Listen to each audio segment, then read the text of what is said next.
Também. Então, olá, pessoal, gravando. Começamos aqui mais um encontro da nossa comunidade, o Retail Power Academy. Então, sejam todos bem-vindos. Nós já estamos aqui com a sala cheia, 13 participantes. Daqui a pouco, mais gente vai chegar. E, como de costume, né, temos presenças ilustres.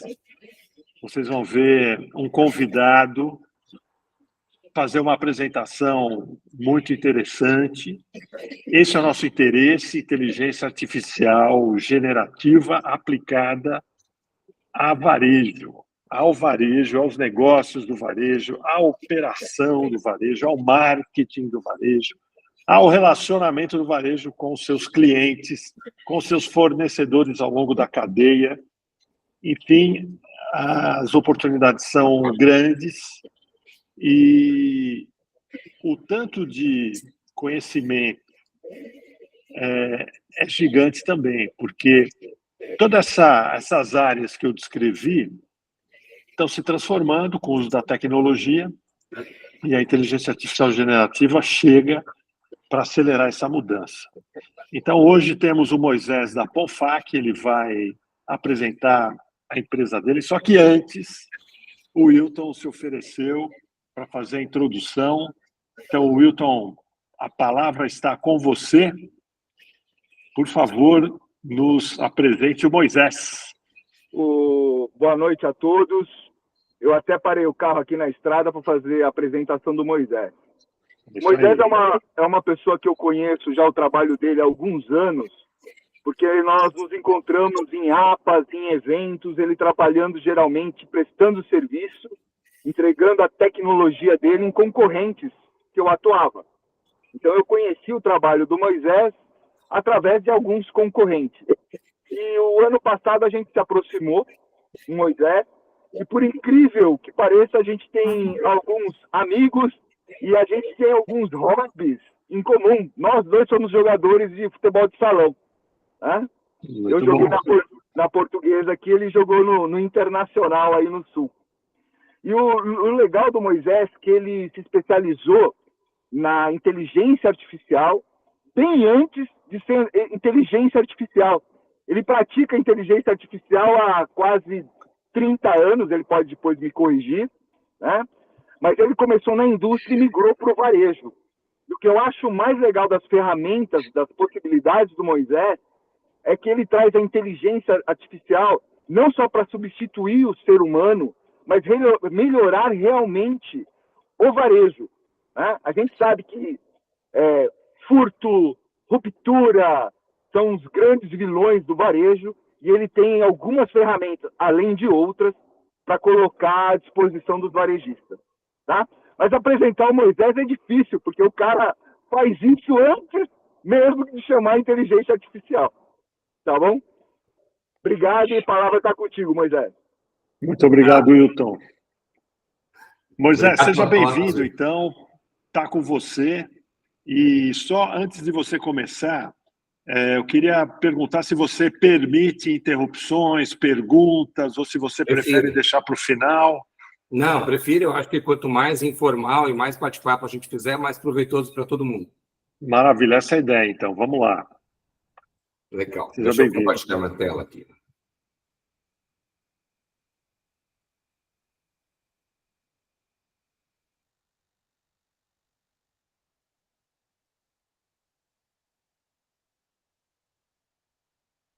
Não consigo compartilhar áudio aqui, né?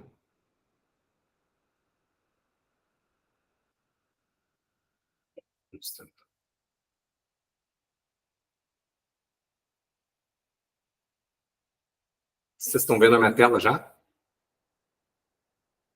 Bom, então, primeiro, obrigado, pastor, obrigado pelo convite. É uma honra estar com um grupo tão seleto para a gente discutir um pouco de inteligência artificial. O que eu preparei hoje? Eu trouxe diversos exemplos do que a gente já fez, mas para abrir a ideia de talvez alguns campos diferentes do que vocês estão pensando, para a gente poder correlacionar e trazer outras soluções para o varejo que vocês possam ser úteis. Então, como o professor Pastore comentou, me interrompam à vontade, a ideia é um bate-bola e a gente trocar informação sobre o que é viável e o que já foi feito em inteligência artificial, né, especialmente aplicada em prevenção de perdas. Primeiro, eu trouxe uma provocação, não sei o quanto vocês já discutiram aqui no grupo, mas alguns meses atrás teve uma discussão forte sobre a Amazon, né?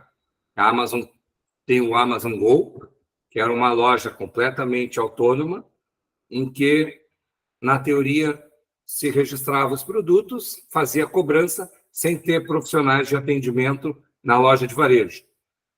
Só que alguns meses atrás, com os comentários da própria Amazon, se descobriu que tinham pessoas fazendo revisões daquele processo, né? Então, eu trouxe algumas reportagens aqui para terem uma ideia de como o mercado recebeu essa informação.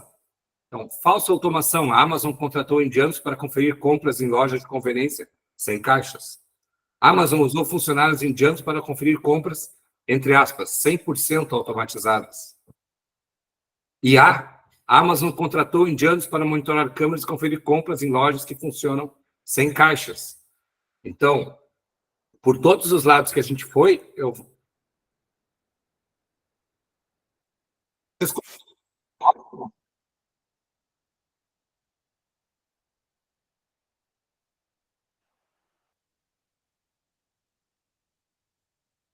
Oi, Moisés, não está dando para ouvir o áudio do vídeo. Não? Tá. Em resumo, eu ia trazer 2 reportagens dos caras falando muito mal da Amazon, tá? Porque eles se sentiram traídos, eles disseram que tinha uma loja 100% autônoma e depois tinha 100 indianos monitorando as compras e registrando. Então, essa é uma provocação. O que será que aconteceu aqui? Será que essas manchetes perguntando se era IA ou não era IA, ela é justa ou não é justa? Não sei se alguém tem alguma opinião sobre esse fato. Eu sei que deu o que falar, hein? Deu Saiu bastante, em tudo quanto foi lugar, né? Agora, foi um abalo na minha avaliação, eu sou cliente Amazon, mas foi um abalo na credibilidade, porque todo mundo tinha uma ideia que aquela loja era realmente autônoma. Eu mesmo já dei algumas aulas em Legal, mostrando a Amazon Go como exemplo, né, como algo disruptivo. Esse ano eu usei esse modelo da Amazon, que inclusive está presente em outros formatos, não apenas na Amazon Go. Sem dúvida. Acho que o Sérgio queria comentar alguma coisa. Na verdade, eu queria perguntar para vocês o quanto que a gente realmente sabe sobre a aplicação desses indianos, né? Qual que era o propósito deles, né? Se era simplesmente fazer uma atividade né, fake, ou seja, fazer de conta que está usando tecnologia, mas está usando só a imagem que o cara filma e analisa, ou se era para averiguar a qualidade, se era para, enfim, fazer algum tipo de teste, ou enfim... Uma correção, né, Sérgio? Exato, eu nunca consegui chegar à conclusão de qual foi o uso real disso, porque se falou muito, teve muita gente que falou que não, simplesmente eles... ao invés de usar tecnologia, usava câmera e os caras é que faziam lá, que nem aquela máxima, né, daquelas máquinas que aparece um cara por trás fazendo tudo manualmente. E teve gente que falou que não, que isso aí é um processo que, se você quer garantir qualidade, você bota na vida e faz o acompanhamento de alguma forma manual mesmo, para ter certeza que aquilo tem credibilidade para poder ganhar escala. E aí eu nunca, honestamente, eu acho que eu não li o suficiente, eu nunca cheguei a uma conclusão, né? Se aquilo era propositalmente uma intenção de ludibriar o mercado, mostrando uma capacidade técnica além da sua capacidade real, ou se era uma forma meio tranqueira de fazer avaliação de qualidade da solução deles. Uhum.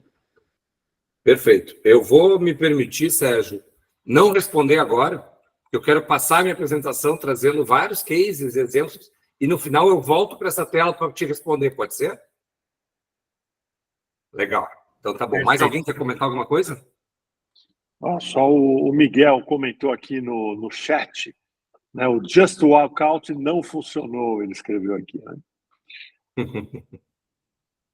Né? Exatamente. Mas vamos lá, então. Seguimos adiante. Então, eu trouxe aqui botei no Google a inteligência artificial, coisa mais simplória possível, para ver uma resposta básica e inicial. A inteligência artificial é um conjunto de tecnologias que permite aos computadores executar funções avançadas, como raciocínio, aprendizagem, planejamento, criatividade, ver, entender e traduzir idiomas, analisar dados e fazer recomendações. A IA utiliza algoritmos que simulam o raciocínio humano com base em padrões aprendidos. No entanto, as IAs têm limitações, pois não têm consciência, emoções ou intuição humana. É claro que essa é uma das definições, existem centenas de definições diferentes. Eu peguei uma bem simples para a gente ter a base, mas ela diz lá, a IA serve para fazer recomendações, ela aprende, simula o raciocínio, ela tem limitações, mas ela consegue fazer uma série de atividades. Bom, então voltando lá, explorando um pouco mais o que o Wilton simpaticamente trouxe, né? Eu trouxe aqui um resumo do meu currículo, mas eu queria ressaltar um item, que não importa para nós hoje, mas aquele item que está ali embaixo. Em 1995, eu fui premiado no Simpósio Brasileiro de Automação Inteligente, fazendo IA. Ou seja, o Wilton falou que estava quase 30 anos, sim. 29 anos, foi minha primeira premiação na área de inteligência artificial. Mas eu fui revisar os anais do Congresso, antes de fazer essa apresentação para vocês, e, para minha surpresa, tinha muita coisa de IA, mas muita coisa mesmo.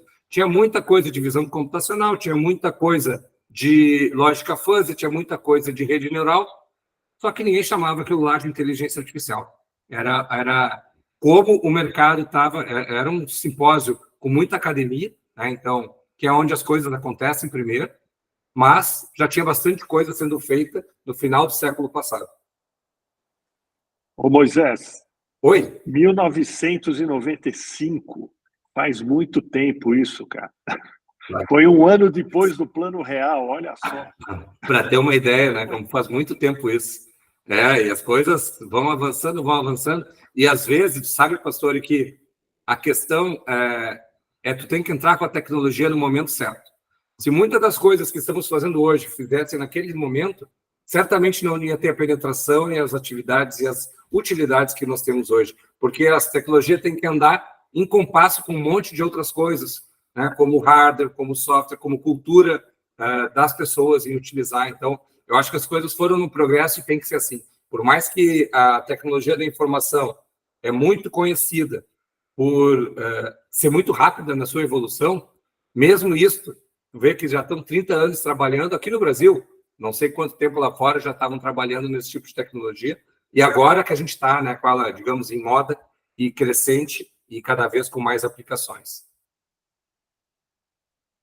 Bom, sobre a Ponfac, que é a minha empresa, ela é uma empresa de 1997, então ela é bem mais nova, tem só 27 anos e não 29, né? Trabalha com visão computacional e inteligência artificial desde o início. Nós sempre fizemos a mesma tecnologia. Por diversos organismos diferentes, a gente é considerado uma das principais empresas do mundo em visão computacional. E aí, eu acho que a consequência da gente só fazer uma coisa na vida, a gente só faz visão computacional e inteligência artificial.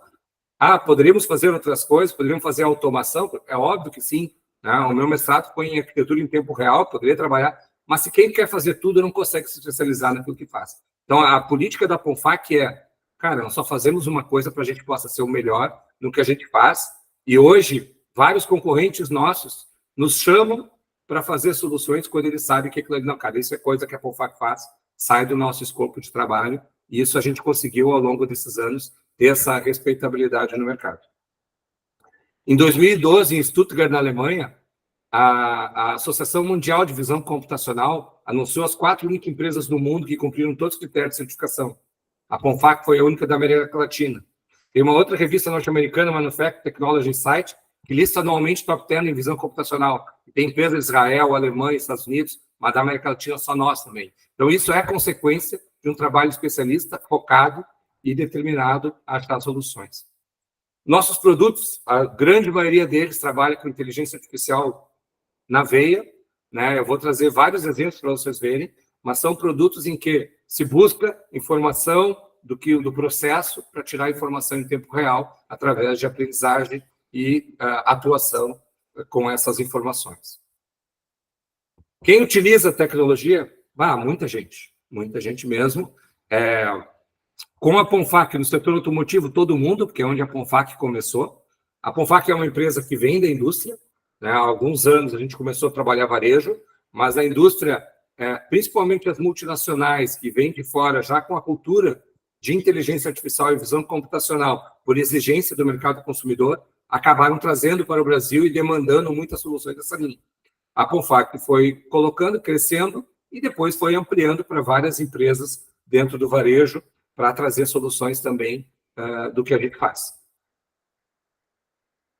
Aqui um exemplo de inteligência artificial aplicada. A indústria de tabaco utilizava, antes da inteligência artificial entrar, a coleta de folhas de tabaco que estão sendo processadas e a mensuração em laboratório através de ensaios destrutivos para verificar o tamanho de cada uma das lâminas de tabaco e quantidade de talos por metro quadrado. Por que isso é importante? Porque dependendo do tamanho das lâminas e da quantidade de talo, tu tem cigarros mais nobres ou menos nobres. Então, o que a Ponfac fez? A gente utilizou a inteligência artificial para conseguir mensurar online sobre como que aquelas lâminas estão processando e qual o percentual de talos que tu tem. Qual é a vantagem disso? Primeiro, a inteligência artificial permitiu que não tenha que destruir as amostras, que a gente amostra na linha, analisa e devolve para a linha, enquanto antes se retirava, ia para o laboratório, destruía para analisar. Segundo, em vez de esperar 30 minutos para fazer essa análise, a gente leva 5 segundos. Então, é muito, muito, muito mais eficiente e muito, muito, muito menos oneroso fazer essa análise. Então, é uma solução completamente disruptiva para a indústria de tabaco que permite eles serem mais eficientes, com menos custo e mais produtivos. Aqui foi um outro caso interessante. Isso aqui é a indústria... Posso fazer uma pergunta, Moisés? Claro, quando quiser. Eu trabalhei na Souza Cruz, eu fui responsável por comprar essas máquinas no passado. A pergunta é, aquela medição que você faz, ela é contínua, ou seja, você faz 100% de inspeção. Acho que não faz 100% de inspeção, ela é contínua. Então, vem um mar de folhas de tabaco, a gente amostra um pouquinho, retira da linha, passa pela classificação e a gente devolve para a linha mais à frente. Mas é um pequeno percentual do todo, né? Porque é muita folha de tabaco esse processo. Então, a gente faz uma análise a cada 5 segundos. Antes, eles retiravam a cada 30 minutos. Mas não é 100%. Mas você acha que a velocidade computacional vai permitir que se faça 100% de inspeção no futuro? Eu acho, sim, ela permite, mas para esse nosso cliente, nesse ponto que a gente analisa, não é útil para eles, porque qual é o objetivo deste ponto de análise? É regular os debulhadores, fazer eles debulharem mais ou menos de acordo com que cada um deles estão saindo. Então, eles não precisam analisar 100% porque é uma questão estatística, né? Eles trabalham, mas eles têm um volume muito grande e, se fosse necessário, sim. Hoje nós estamos trabalhando em outras soluções, Sérgio, que infelizmente eu não posso comentar aqui porque eu tenho um NDA com eles, em que a gente vai analisar 100% do tabaco para outra aplicação em outro ponto. Então, é uma questão só da... Não, é só porque eu trabalhei num projeto onde a gente precisava fazer não expurgo, mas a gente precisava tirar do processo, quando tinha muito talo num lugar só, não adianta você mudar o ajuste da máquina, você vai ainda ter uma concentração grande de talo numa determinada amostra, e isso pode gerar variabilidade no cigarro no final. Então, a ideia que se tinha na época, olhando 20 anos para frente, quem sabe um dia a gente consegue fazer a análise 100%, e onde a gente vê que a concentração de talo está grande, a gente tira aquele material e espalha dentro na linha para não ficar concentrado num lugar só. Mas isso é coisa de 20 anos atrás. Não, mas é possível, mas não é o objetivo dessa aplicação específica. Mas sim, Sérgio, é viável, e essa outra que nós estamos trabalhando, ela existe 100% de análise. É claro que, e aí voltando a uma questão de hardware, né? A gente tem câmeras que custam centenas de reais e tem uma câmera que custa 120 mil euros pobre. chega aqui por mais de 1 milhão. É óbvio que a velocidade e a precisão são completamente diferentes, se eu pagar algumas centenas de reais ou se eu pagar 1 milhão. Então, é uma questão só de custo-benefício. Quanto que eu quero investir, por que eu vou ter de ganho? Bom, este caso aqui foi um outro caso interessante e cai bem na definição de inteligência artificial. Isso aqui é uma empresa Renault, montadora de veículos. Se cada um desses pontinhos pretos são câmeras, são 28 câmeras analisando tudo que é tipo de peça, o capô, a lateral, a traseira, quando sai da chapeação, a gente analisa se tem alguma rebarba, algum arranhão, algum defeito. A gente entregou para a Renault, eles adoraram o sistema. Em maio de um ano, março do ano seguinte, eles nos mandaram este e-mail. João Malacrida, da Renault, disse o seguinte: apresentamos o sistema de visão em Paris semana passada, junto com 2 sistemas franceses e 5 japoneses. Por quê? Porque a Renault e a Nissan eram 2 montadoras que fizeram uma joint venture, estavam trabalhando juntas. Os japoneses da Nissan tiveram o dobro da qualidade dos franceses, porque a Nissan conseguiu detectar fissura acima de 1 milímetro, enquanto os franceses só acima de 2. Então, os japoneses tinham o dobro da qualidade. Só que, aqui no Brasil, a Ponfac e a Renault fizeram um sistema que detecta 0,8. Ou seja, nós somos 20% melhor que os japoneses, que foram o dobro da qualidade dos franceses.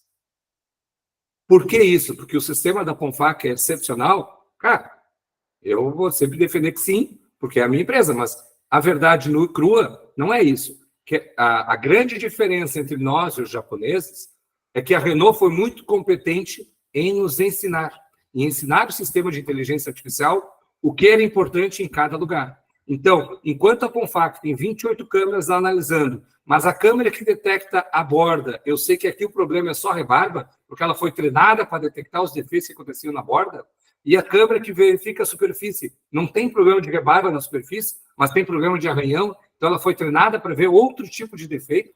E como a Renault foi muito competente em nos ensinar, né, como que é um processo de fabricação numa indústria automotiva, o nosso sistema de inteligência artificial tira mais do que o japonês. Enquanto o nosso concorrente tenta fazer tudo em todas as câmeras, o nosso sistema de inteligência artificial foi especialista. Essa câmera que vê borda tem um tipo de trabalho, essa câmera que vê superfície tem outro tipo de trabalho. Então, a causa de nós termos tido um desempenho superior tem muito a ver com o próprio cliente ter trabalhado junto com o sistema de inteligência artificial.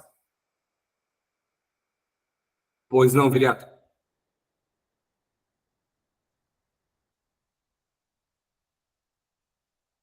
Oi, Viriato.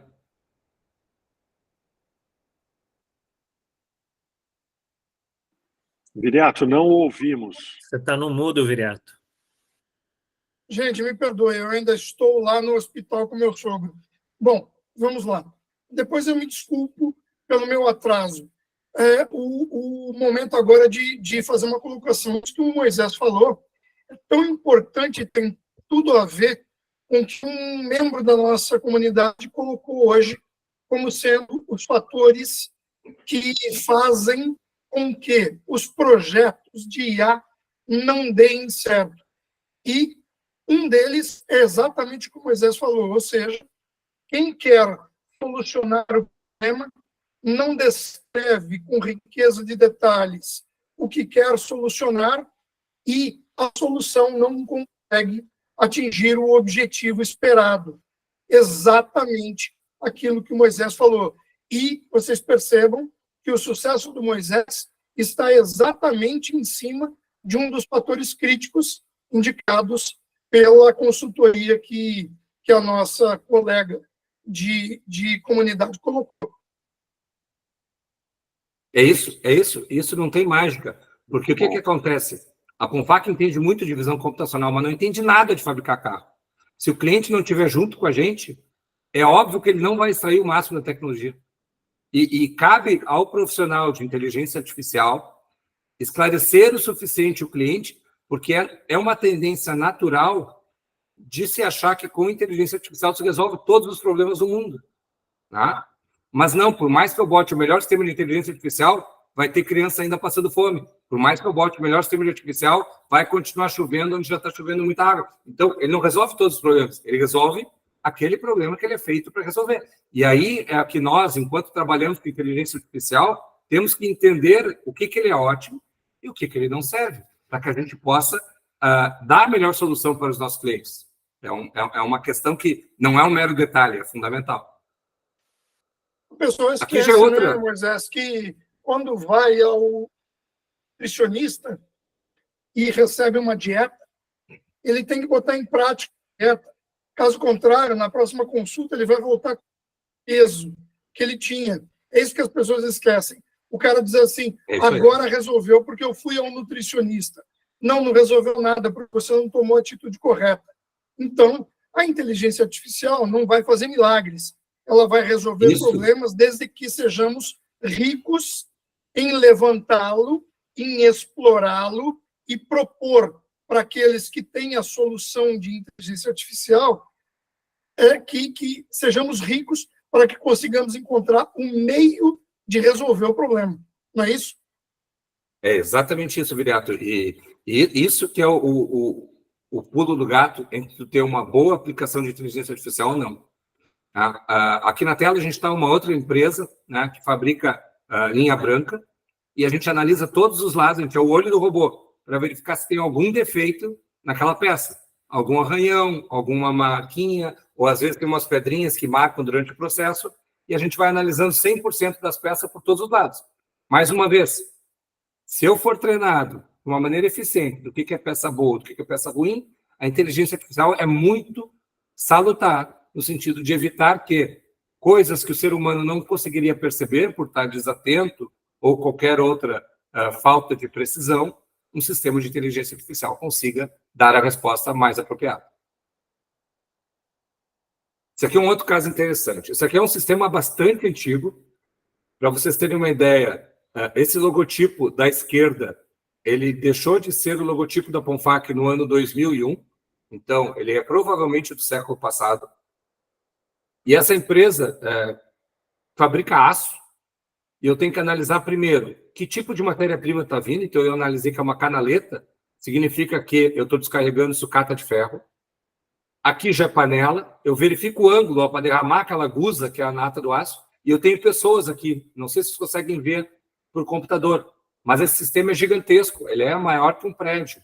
Eu estou a 50 metros de distância processando. E eu estou cuidando da boca do alto-forno. Se eu tenho excesso de chama, eu tenho que mandar um comando para diminuir o oxigênio, para evitar que exploda aquela caldeira. Se eu tenho projeção de escória, que é a nata do aço, eu trabalho também isso 24 horas por dia, 365 dias por ano. E não pode falhar, por quê? Porque como eu tenho pessoas no meu processo, se eu falho e derramo aço, gusa quente, fervente nas pessoas, imagina o que vai causar, várias mortes. Então, é um sistema que exige zero. Bom, mas a gente viu lá no Google que a inteligência artificial tem limitações. E se a inteligência artificial tem limitações, como é que eu posso fazer um sistema que envolve vidas humanas com inteligência artificial? Eu tenho que saber que, se eu tenho limitações e eu não posso errar, além da inteligência artificial, eu tenho que usar outras técnicas de visão computacional complementares e redundantes, porque a solução exige erro zero. E se eu confiar somente com a inteligência artificial, não, mas ele acertou 99,9% das vezes, tá bom? Mas aquele 0,1, vocês vão ouvir falar da Ponfac no Fantástico, empresa de software, programa mal a inteligência artificial e mata 50. Não pode acontecer. Tá? Não pode acontecer. Então, é importante a gente saber tudo que a inteligência artificial nos traz, mas também saber o que ela não nos traz, para que a gente possa utilizar a melhor ferramenta. E, no caso, é a combinação da inteligência artificial com outra tecnologia que vai fazer a gente chegar no resultado que a gente precisa. Aqui já é um outro uso de inteligência artificial, em que a gente busca a otimização da produção suína. Então, vocês imaginam, existe uma alimentação que é feita e colocada nas baias de suínos. Por processamento de imagem, a gente começa a ver o quanto eles estão engordando. Essas dimensões do suíno eu consigo transformar em peso, trazendo a informação de qual é o ciclo que ele está dentro da vida útil dele. Eu consigo ver se ele está no ponto ótimo ou não. Se ele não está no ponto ótimo, ele está mais magro, eu tenho que mandar um comando para o robô começar a colocar mais comida naquela barra. Se ele está engordando demais, eu estou gastando mais ração do que deveria, eu tenho que mandar diminuir, porque eu saí do ponto ótimo. Se o suíno ficou deitado na hora da alimentação e não veio para a baia alimentar, tem grande chance dele estar doente. Então, eu tenho que gerar um alarme porque o comportamento que foi ensinado do que o suíno faz na hora da alimentação foi ensinado com a inteligência artificial, que é um tipo. Se ele fez um comportamento diferente, por exemplo, ficar deitado, é um sinal que ele possa estar doente. Então, se gera um comando para o proprietário retirar aquele suíno da baia e evitar que ele contamine o resto do lote que está naquela baia. Então, é uma aplicação em que a inteligência artificial é excelente. Por quê? Ela consegue dar as recomendações, que é o que o Google disse que a inteligência artificial faz, de uma maneira eficiente, para ter maior produtividade e menos perdas na produção dos suínos. Aqui já é outro problema que a inteligência artificial agregou muito.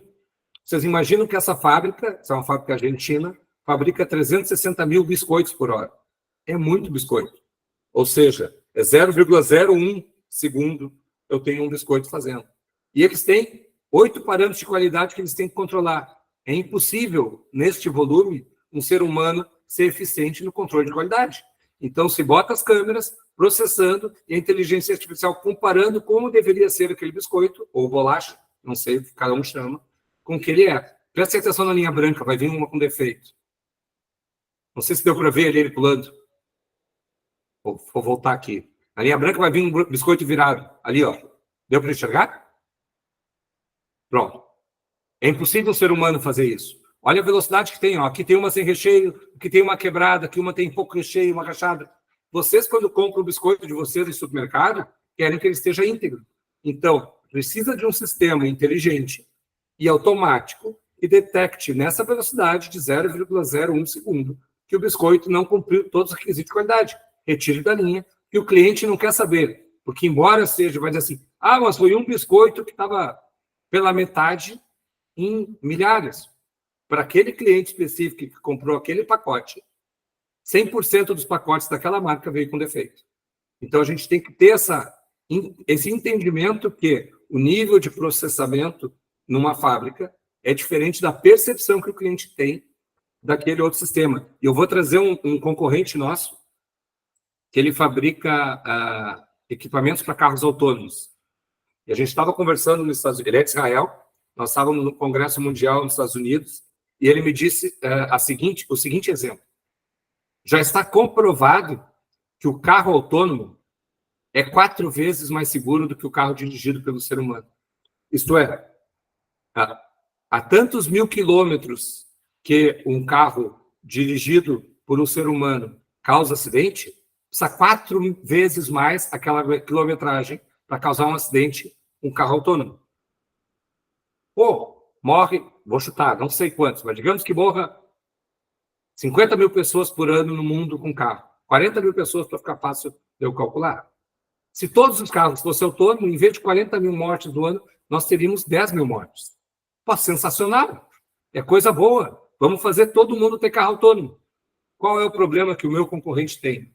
O problema é que seu carro, de um parente do pastor, ele pegou e sofreu um acidente e alguém faleceu, não adianta a gente argumentar para o pastor e falar, cara, mas se tivesse um carro manual, 4 vezes mais chance de morrer. Ele vai dizer que 100% dos carros dirigidos pelo familiar dele causaram problema. E é grande chance dele entrar com uma ação contra a empresa. Enquanto que se é um motorista que dirige e causa acidente, ninguém pensa em processar a GM ou a Volkswagen ou a Ford. Então, é um problema ético complexo. É um problema ético muito complicado. Porque por mais que a inteligência artificial seja muito mais competente na direção do que um motorista humano, nós temos um problema ético de que a percepção do cliente que teve problema, quer seja no biscoito, que é uma coisa muito mais simplória, ou quer seja num automóvel, que é uma coisa muito mais grave, que envolve vidas, isso faz toda a diferença. Então, nós, enquanto profissionais, para aplicar a inteligência artificial, nós temos que ter essa empatia de entender qual vai ser a percepção do nosso cliente para o problema. Por quê? Porque já disse o Google lá no início, a inteligência artificial tem limitações. E quando essa limitação chegar, qual é a consequência e qual é a percepção que a gente tem? Então, isso a gente tem que ter bem claro para entender em quais aplicações a gente vai colocar a inteligência artificial e qual a gente vai seguir de um jeito mais tradicional. Aqui é um outro uso de inteligência artificial de frutas que vão para o varejo.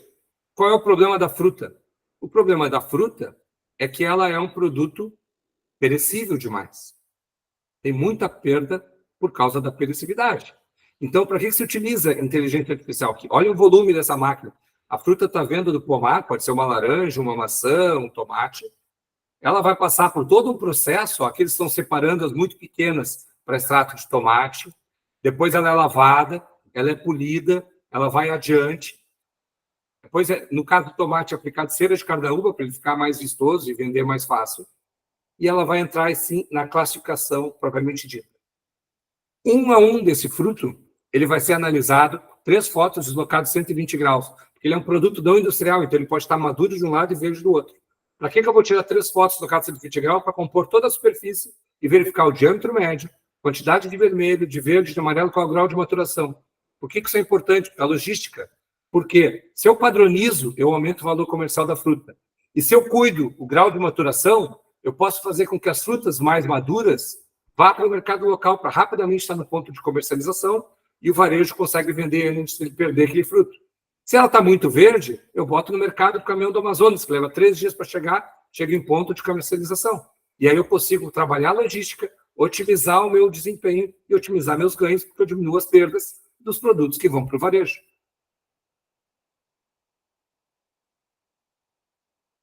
Aqui já é a inteligência artificial sendo trabalhada para logística de expedição.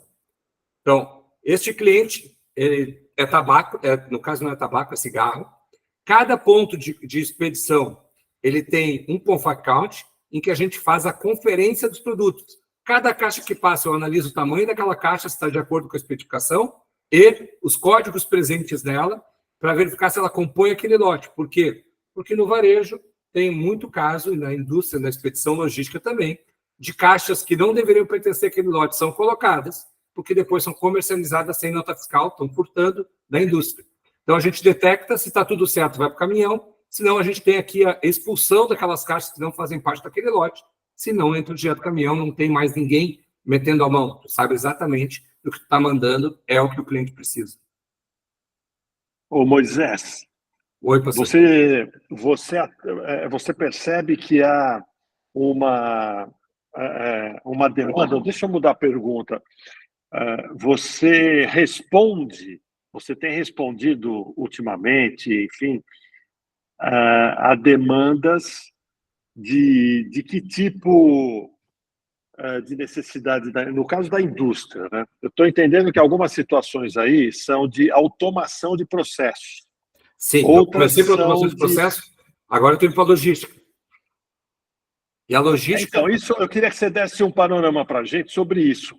Em que momento que as indústrias estão, porque daqui a pouco isso conecta com o varejo. O varejo é uma continuidade, né, desse processo.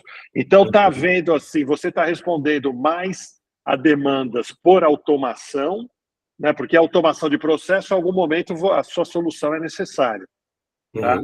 Mas ou são questões pontuais, no caso de controle de qualidade, que se apresentou no início, e agora também na questão do hortifruti, claro. Prevenção de perdas, controle de qualidade. Eu procurei fazer uma apresentação cronologicamente organizada também. Então, onde começou a visão computacional e inteligência artificial no Brasil e no mundo também? Nas indústrias, processos, porque fabricam muito, produzem muito, e as perdas por problema de qualidade causam muito prejuízo. Onde foi o próximo passo que entrou? Logística. Então foi eficiência, né, no começo. Começou com eficiência. Quando a eficiência começou a ser dominada, começaram a aparecer soluções de logística.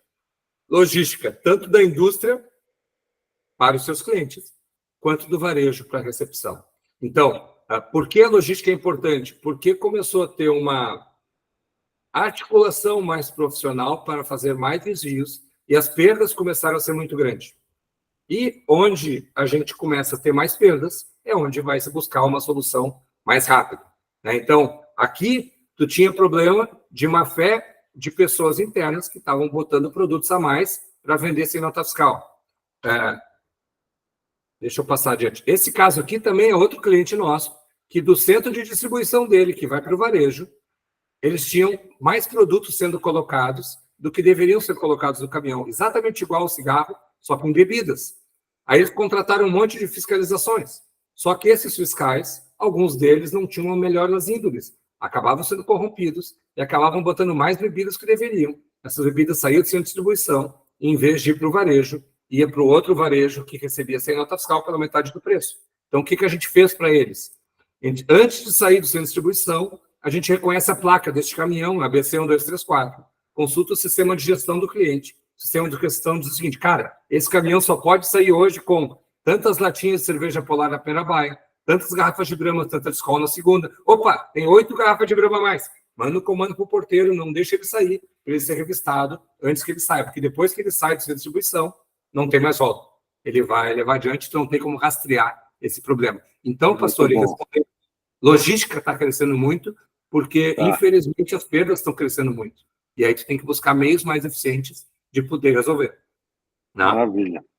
Tem o Sérgio também querendo perguntar. Sérgio, vamos lá, desculpa. Ô, Moisés, não fica bravo comigo, não. É que quem está nesse grupo já sabe que eu falo demais. Mas pelo contrário, eu gosto. De novo, né, na minha experiência de Souza Cruz, uma série dessas coisas que você está falando, que você usa no ambiente do cigarro, eram feitas com laser, né? Você diria que essa sua tecnologia, ela está substituindo o laser, ela está complementando o laser, ou ela está fazendo coisas que o laser não era capaz de fazer?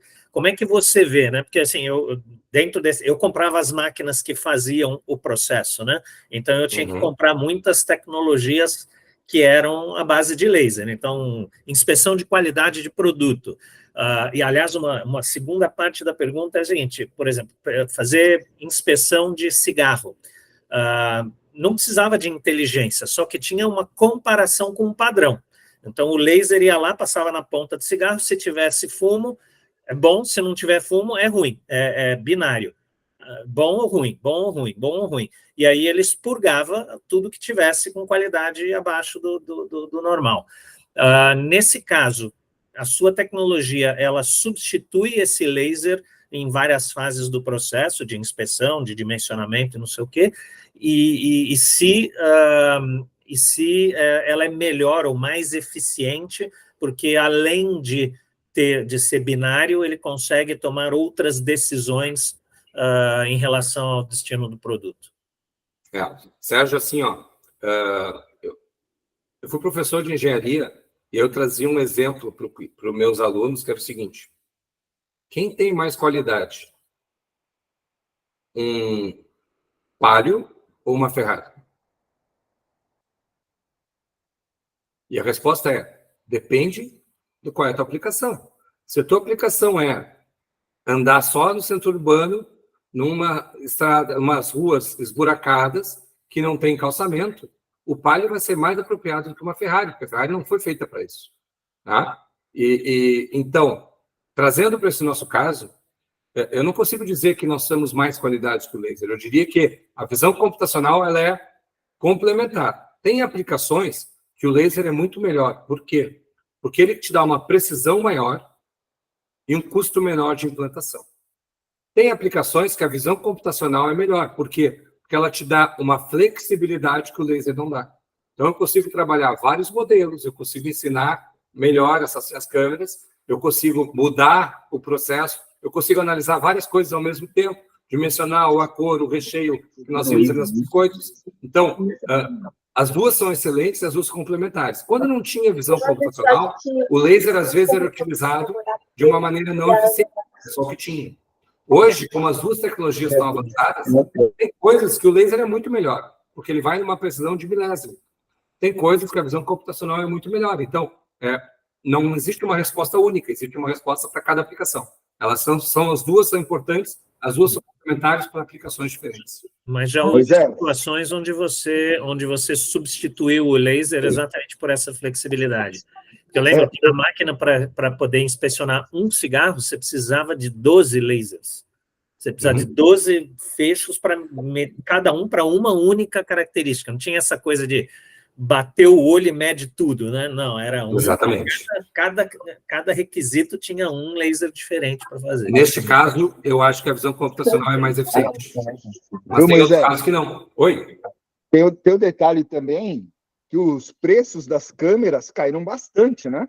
Bastante. Se leva em consideração. Então, talvez, e pela época também, Sérgio, talvez hoje substituiria por causa de custo pelas câmeras. Né? É isso. E talvez consiga pegar uma abrangência maior até. Isso é uma coisa importante. A verdade de hoje não é a mesma verdade de 5 anos atrás. E não vai ser a mesma verdade daqui a 5 anos. As coisas mudam muito. E a gente, quando a gente começou em 1997, praticamente não existia sistema de visão computacional. Só coisas muito simples, pequenas, para soluções meio básicas e óbvias. Ao avançar o tempo, hoje já tem muitas soluções de visão computacional pré-customizadas. E sobra mais do estado da arte para fazer projetos específicos de desenvolvimento. Por quê? Porque o custo-benefício não compensa. Então, isso é uma tendência natural da tecnologia, ela vai avançando e vai criando novos desafios. Como disse o Milton, os custos das câmeras reduziram muito. Então, aquela câmera que antes custava lá 1 milhão, que a gente viu, hoje a gente compra lá por 70 mil. Bom, várias aplicações que ela custando 1 milhão, que não se justificava, que não tinha payback, com 70 mil custa. A gente consegue fazer. As câmeras que eram 70 mil, agora são 5 mil. Então, tu vê que muito mais aplicações vão surgindo. Então, o importante é, cara, avança muito rápido, tem que analisar naquele ano que tu vai fazer qual é a melhor tecnologia. Mas uma resposta abrangente tem aplicações que o laser é melhor, tem aplicações que a visão computacional é melhor, os dois se complementam e permitem-se fazer muito mais. Inclusive, a Confac tem soluções em que a gente traz uns parceiros nossos de laser para complementar as nossas soluções de visão computacional, porque um agrega para o outro. Isso é muito bom, isso é muito inteligente. Você otimiza o uso do recurso, consegue o máximo de qualidade em função da especificidade da aplicação da tecnologia. Muito bom. Exatamente. Bom, esse aqui que nós passamos, esse aqui é um caso interessante de como o IA pode ajudar. Esse cliente fabrica puxadores para móveis. Só que puxadores para móveis tem de metal, tem de plástico, tem comprido, tem compacto, tem furado, tudo que vocês possam pensar. E chega o varejo comprando, ele quer 100 unidades desse, 40 desse, 200 desses, 180 desses, e tem que alguém separar e mandar para o cliente. Quando chegava no cliente, se ele comprou 100 unidades e foi em 99, ele abriu um berreiro. Porque, cara, eu comprei 100 e a empresa está querendo me ludibriar a comunidade. Qual era a solução que eles utilizavam antes de utilizar a inteligência artificial?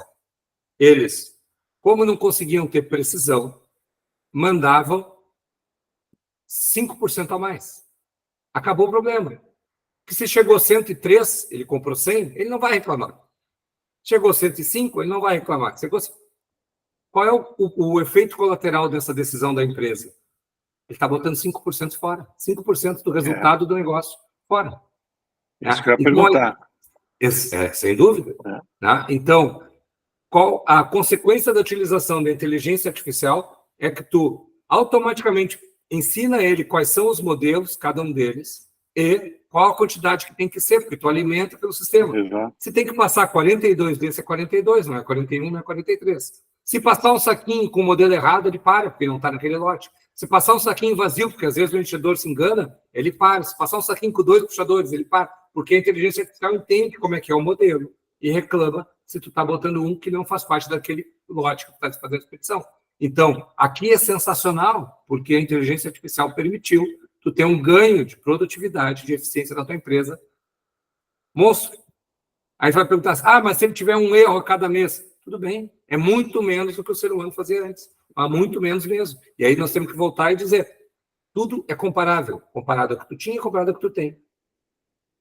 Ô Moisés, e você não tem demandas, assim, demandas adicionais? Por exemplo, o cliente pede uma solução para você, aí ele fala assim, olha, agora eu gostaria de integrar o meu contas a receber, porque eu quero que a nota saia exatamente igual ao que consta dentro da caixa. Sabe, seriam soluções talvez ad hoc, sob medida. Uhum. Você recebe isso e atende ou não atende? Sim e não. Como é que é o sim e não, Ricardo? Assim, o cliente vai receber o que ele quer, mas a Confac não faz dentro de casa, porque a Confac só faz visão computacional dentro de casa. Então, a gente tem parceiros que fazem essa customização, a gente agrega no projeto, a gente é responsável pelo todo, mas dentro de casa a gente faz a parte de visão computacional e inteligência artificial. A gente agrega parceiros que fazem modificação do sistema de gestão, modificação da nota fiscal, automação pneumática, entendeu? A gente, então, agrega, não faz dentro de casa, mas entrega para o cliente a solução completa. Eu vou dar uma acelerada, porque, por causa do horário, eu quero chegar no varejo, senão não vai dar tempo. Bom, aqui, expedição logística também. Eu tenho que compor numa caixa que vai para um varejo específico 4 unidades desse, 3 desse, 2 desse, 5 desse. Com um sistema de visão computacional, tu consegue garantir que cada caixa tem a quantidade certa e aí tu é muito mais ágil na expedição. E quando chega no teu cliente, tu não precisa conferir, porque tu tem o registro de 100% do que é feito aquela expedição. Um exemplo dessa aplicação, indústria farmacêutica. O cliente comprava 3 Neosaldina, 2 Dorflex. Chegava no cliente e ele dizia, só veio 2 Dorflex, eu comprei 3 Dorflex. E aí o varejo, não sabia se foi um problema dessa cidadã que separou errado ou se o cliente está dando uma desperto, recebeu 3 Dorflex e quer receber um adicional. E eu dei o exemplo de Dorflex, mas tem remédios que custam mais de R$100, né? Então, tem remédios bem caros. O que a Confac faz? A gente usa a inteligência artificial para reconhecer instantaneamente cada um dos produtos. A gente recebe, como disse o Pastore, qual é a nota fiscal de cada cliente, qual é o pedido de cada cliente, a gente carrega e a separadora, antes de botar na caixa, bota na leitura. Instantaneamente, todos os produtos são reconhecidos, está tudo ok, libera a embalagem. Só que eu tenho uma câmera filmando a embalagem. Se o cliente reclamar que veio só 2 Dorflex, eu digo, qual é o teu pedido? 112. Meu amigo, está aqui o vídeo, foram 3, a caixa está lacrada. Eu não tenho o que fazer se tu receber uma caixa não lacrada. A minha empresa não pode ser responsável por isso. Então, tu consegue com que a inteligência artificial diminua o atrito entre o varejo e o cliente dele, e mais do que isso, tu garante eficiência, porque tu é muito mais rápido, não precisa conferir, quem confere é o próprio sistema de uma maneira muito mais ágil. O sistema nunca está desatento, nunca está preocupado, ele sempre vai fazer a conferência, e tu tem uma rastreabilidade para que o cliente, tu não tenha desgaste para o teu cliente, tu comprova tudo que tu faz, tu dá uma garantia e uma segurança muito maior. Moisés, eu não sei se você conhece o sistema de recebimento, né? Principalmente em supermercado, lojas de autosserviço, aqui tem farmácia, você está mostrando, redes de drogarias, material de construção é igual. Quando a desconformidade entre pedido e recebimento, meu amigo, isso é uma dor de cabeça, cara, porque quem está certo, o pedido ou a nota fiscal? Né? Mais isso do que trava o processo todo, né? Ia falar exatamente isso agora, Ricardo. É isso. Mais do que conferir a adequação entre o recebimento e o produto que está chegando, né? Então, o que deveria estar na nota fiscal e o que está chegando, isso é fundamental, porque é uma grande perda, mas também tu pode conferir processos. Olha, essa moça tem que receber a carne e verificar pacote por pacote se ele não está com muito sangue. O sistema pode fazer automático, porque a inteligência artificial vai te ensinar qual é o tolerável de sangue dentro do pacote, porque quando tu abrir a carne e vai fatiar, aquele sangue que tu pagou, porque ele é quilo, mas tu não consegue vender, porque tu te perdeu. Então, tu consegue garantir o teu recebimento de uma maneira eficiente, tu consegue garantir que está entrando na tua loja que deveria entrar, e tu consegue garantir que o processo que o teu recebedor tem que fazer, ele realmente fez, porque a gente sabe que, às vezes, tem muita atividade, e aquela atividade faz com que alguns processos sejam deixados de lado. E quem tem que decidir isso é o proprietário do estabelecimento e não o funcionário. Ele pode até dizer, cara, está tudo atrasado, não precisa conferir mais a carne hoje. Tudo bem, mas aí tem que definir. Tem casos, eu não trouxe aqui porque não dá para trazer tudo, mas, por exemplo, tem uma empresa que a gente fez sistema para conferência da qualidade da montagem de sapato, em que eu verifico detalhes na superfície, se eles estão bem alinhados. Tem que puxar o couro, montar o sapato, e às vezes ele fica um pouco torto, ele fica com a costura um pouco mais para um lado para o outro. A gente fez um sistema extremamente preciso, com 10º de milímetro de precisão. Qual é o problema? Nem todo cliente quer pagar essa qualidade. Então, o cliente tem a liberdade. Não, para esse cliente que quer custo, eu vou dar uma folga de 2 milímetros. Para esse cliente que quer qualidade, eu vou apertar mais, porque o meu processo vai demorar mais, mas a qualidade do meu produto sobe. Então, a companhia tem que poder decidir se tu quer mais ou menos qualidade. E aí voltamos àquele exemplo lá do Palio ou da Ferrari. Né? Um custa 50 mil, outro custa 1 milhão. Eu posso usar qualquer um dos dois, os dois têm aplicações diferentes, os dois são úteis. Ô, Moisés, é a verdadeira relação entre ganhar mais ou perder menos, né? Exatamente isso. Perfeito. Eu gostei do exemplo do Palio, rapaz. Faz tempo que eu não ouvia falar no... Mas, ó, dou as marcas italianas, tá certo. Tá boa a comparação. É isso aí. Difícil achar um Palio de 50 mil, né? Pois é.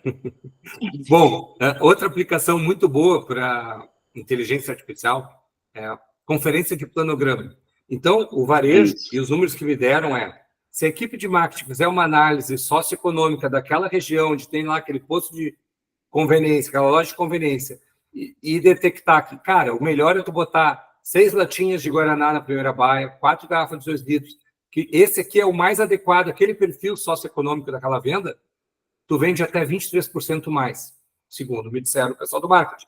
Só que isso nem sempre acontece, porque por mais competente que o marketing seja, se o operador lá na ponta não reproduzir o que o marketing mandou, não vai adiantar nada. E não é porque está na folha definido pelo planograma, sim o que a operação realmente está fazendo. Então, uma câmera pode receber esse planograma, comparar o que tem ali as frentes que eu tenho de cada produto. E se eu detectar uma ruptura e souber que no meu estoque tem, gera um alarme para o gerente, gera um alarme para o operador para fazer a reposição e tu não perder vendas por ruptura. Então, aqui, cara, a inteligência artificial cabe muito bem. E como disse o Google, a inteligência artificial é muito boa para fazer recomendações. E aqui eu posso recomendar a reposição de produto para não perder venda com aquele planograma não executado. Ô Moisés, esse modelo é sensacional, né? Eu conheço, talvez você conheça uma outra empresa de Porto Alegre, a Stringini, o João Stringini. Conheço bem. Ele também acho que é um dos pioneiros, né? Bastante tempo ele tem uma solução lá. Agora ele se uniu já há alguns anos com um grupo um pouco maior lá. Mas, enfim, esse modelo, e nós temos aqui também o Ricardo Panzerini, que é um especialista nessa área, né? Não é uma coisa que expandiu na velocidade que eu imaginava. Quando eu conheci isso, alguns anos atrás, para mim era um sonho de consumo. Eu sempre quis ter um controle de execução assim, com esse grau de precisão, não é? O Viriato, então, acho que ele ia delirar com isso também. Agora, qual que é a sua avaliação em relação a isso, né? Por que nem todos os varejistas adotam esse modelo? Porque o modelo que eu conheci partia da imagem captada no ponto de venda por celular. Perfeito. Tá? E, bom, daí para frente você explica para a gente, por favor. Claro. Eu acho que é uma questão, Pastori, do momento, né? E de que tu não... vamos lá. A indústria faz isso há muito tempo. O varejo, há alguns anos. Se a gente faz alguns anos no varejo, é natural querer se fazer tudo, mas é uma mudança cultural muito grande. Então, tu tenta ir para tudo que é lado, vários projetos ao mesmo tempo, e nenhum deles vai para o meio e vai até o fim. Então, a cultura tem que mudar. E está mudando muito rápido. Eu que trabalho há alguns anos no varejo, sinto que a realidade de hoje e de 10 anos atrás o varejo é completamente diferente. É óbvio que a indústria, como estava muito na frente, ainda está na frente, mas o varejo está se aproximando. Então, o foco primeiro é aonde está mais apertando o calo. E onde é que mais aperta o calo hoje no varejo, pelo que a gente tem notado? Controle de perdas. Tá? Aqui ele não deixa de ser uma perda, porque é uma perda de venda, mas o volume é muito menor do que a perda por furto, por exemplo, a perda por desvio, a perda por recebimento, a perda por... Então, oi? Posso contribuir? Deve. Viu, Pastore? Eu conheci o Viriato em 93, atendendo o Viriato. Eu era Brahma e ele era Cândia. Só para você ter uma ideia. Mentira, e você é amigo... Mentira, eu tenho 18 anos. Não, E você é amigo dele até hoje, Wilton? Até hoje eu tento vender para ele. Ele judiou de não compra você, nada cara. E como eu sou fornecedor, eu fui fornecedor, que bom, Brahma. Eu olho, vou voltar àquela sua pergunta. Quando você pega o celular, a imagem do celular, eu vejo a imagem do celular para o fornecedor como se fosse uma foto. E tem muita empresa que faz isso hoje, é uma foto. Só que assim, em seguida, alguém passa, furta, alguém passa, pega, leva. A inteligência artificial, que a gente pode usar, a visão computacional, seria um filme ao vivo. Essa talvez seja a grande diferença para a ruptura, né? Fotografia de sucesso. É um filme, na realidade eu não chamo nem de fotografia, porque é um filme realmente ao vivo, que é bem diferente.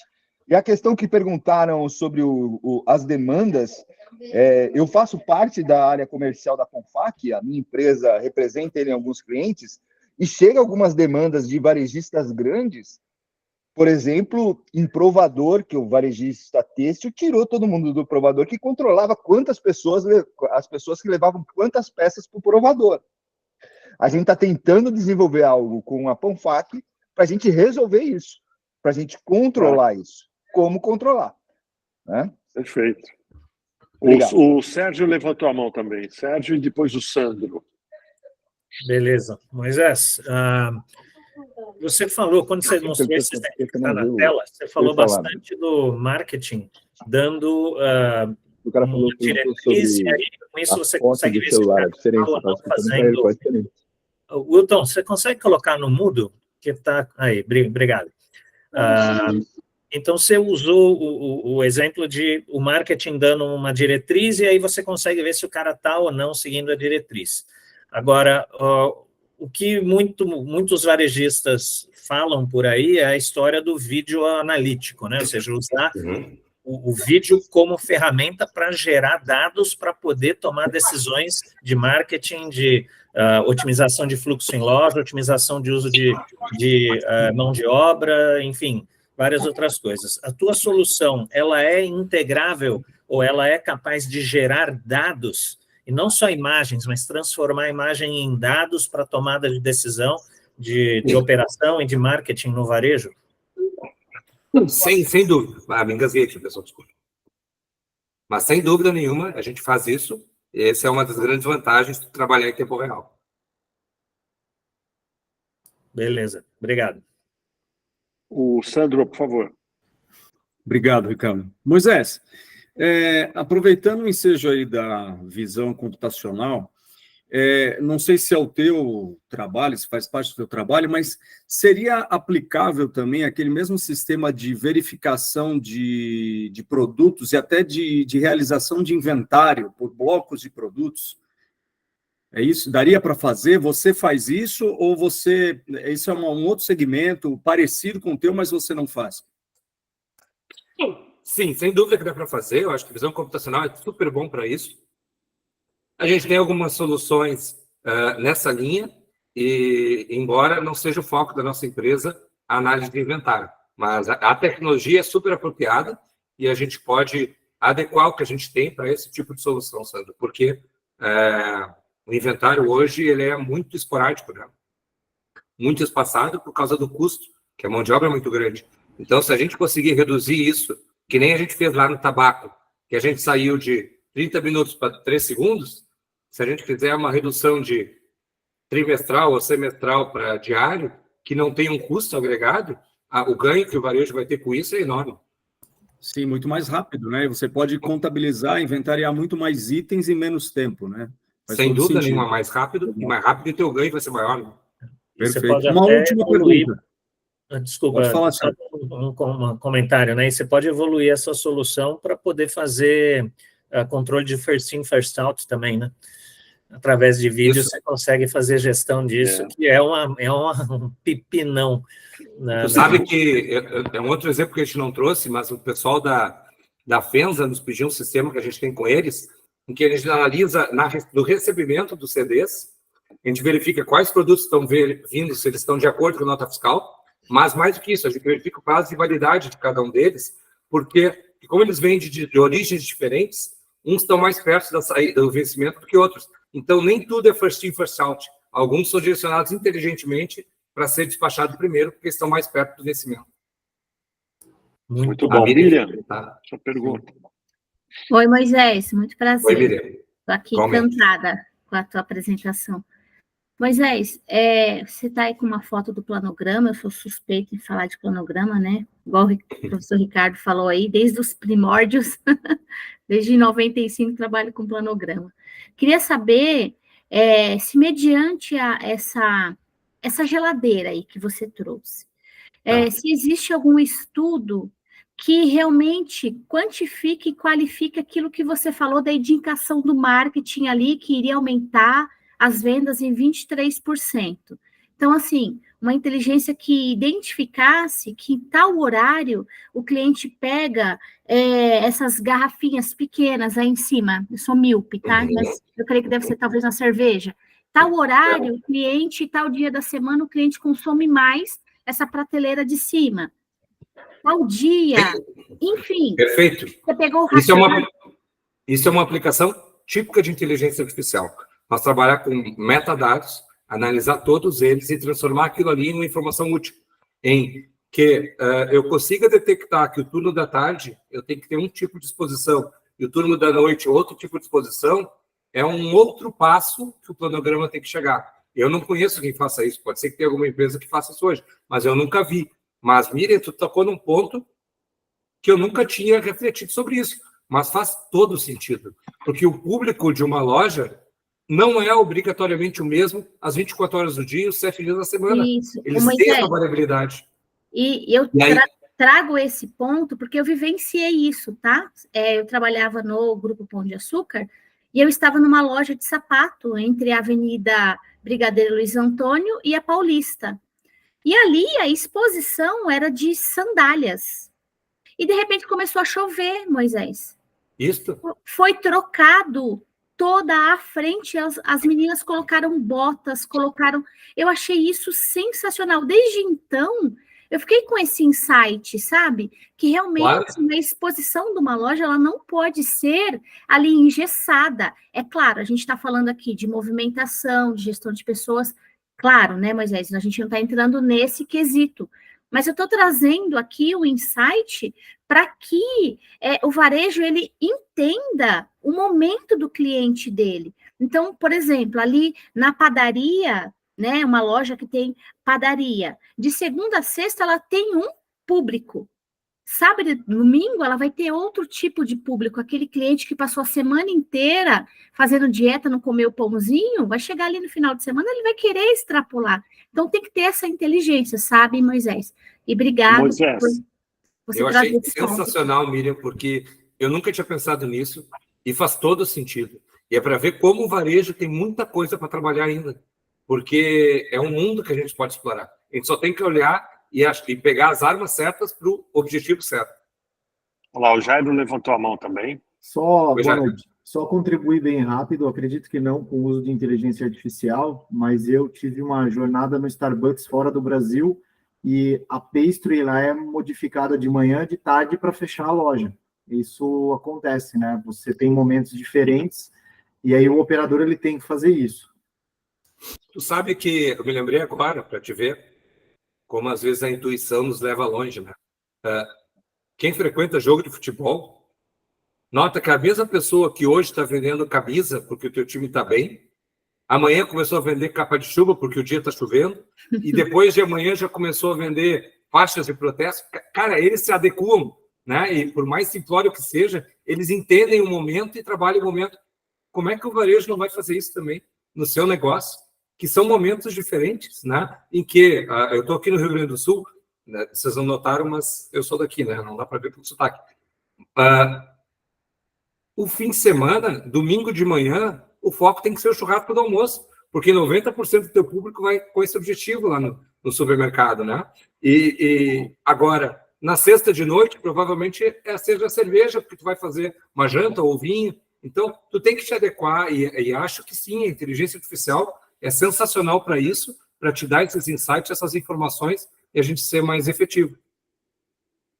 Ô Moisés, essa provocação da Miriam aí é uma das próximas fronteiras, né, que o varejo vai estudar, enfim.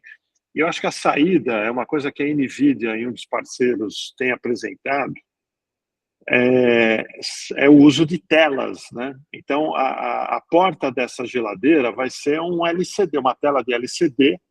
Perfeito. E provavelmente você vai integrar isso na sua solução, e a demanda da loja, aumentando de um jeito, modificando de outro, vai refletir nas diversas telas existentes dentro da loja.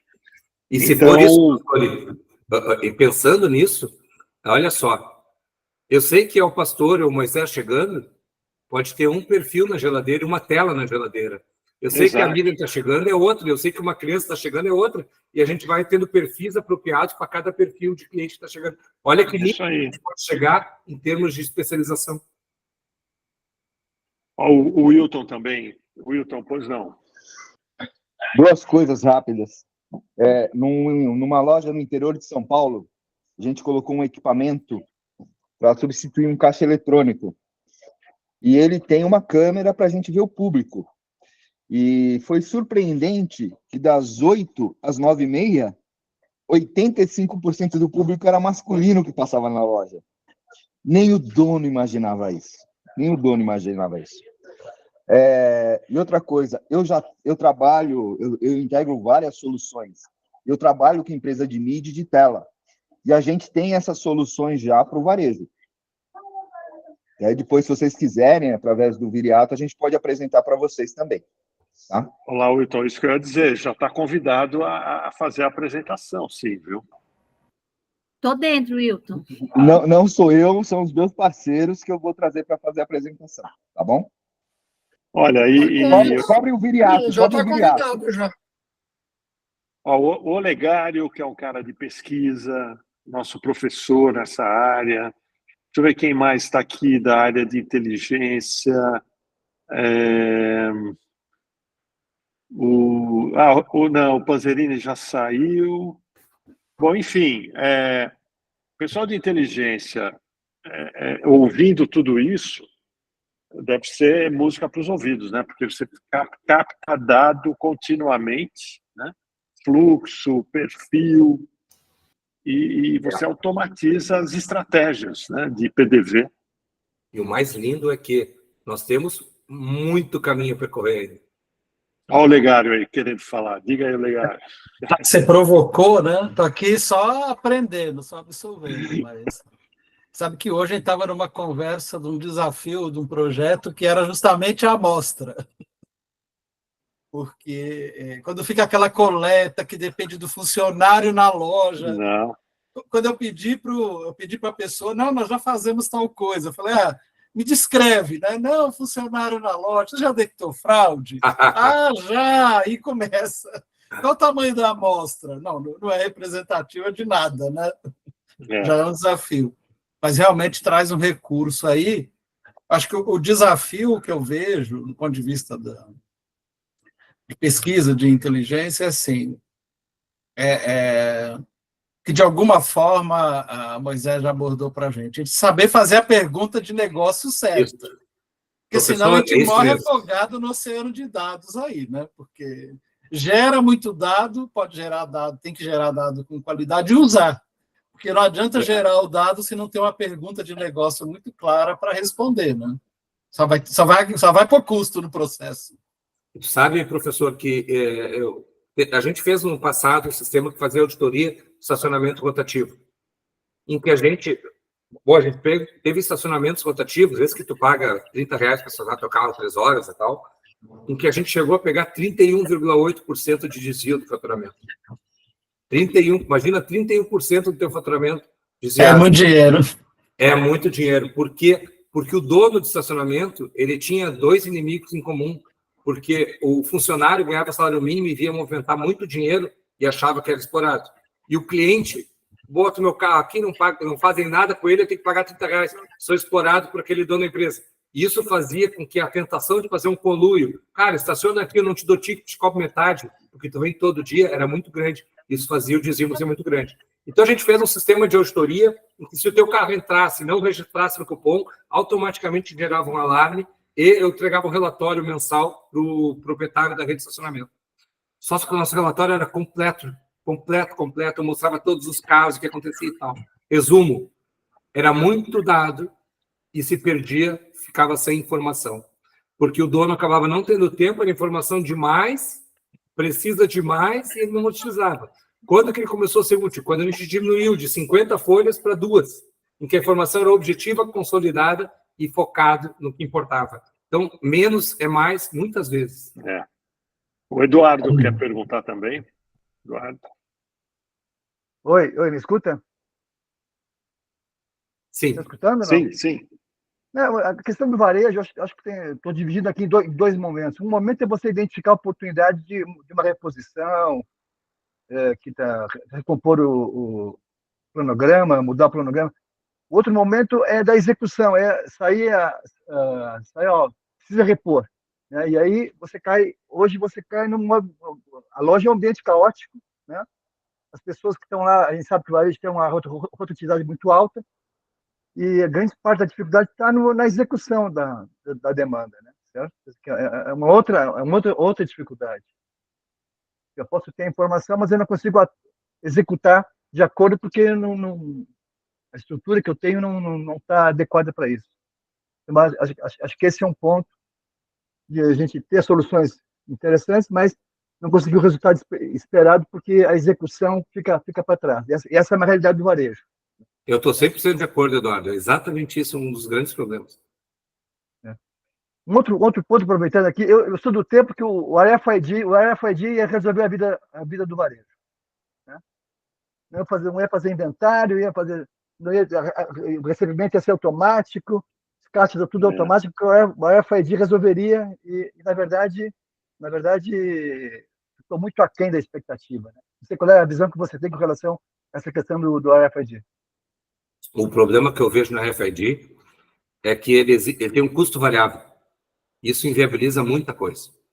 E, além de ele ter um custo variável,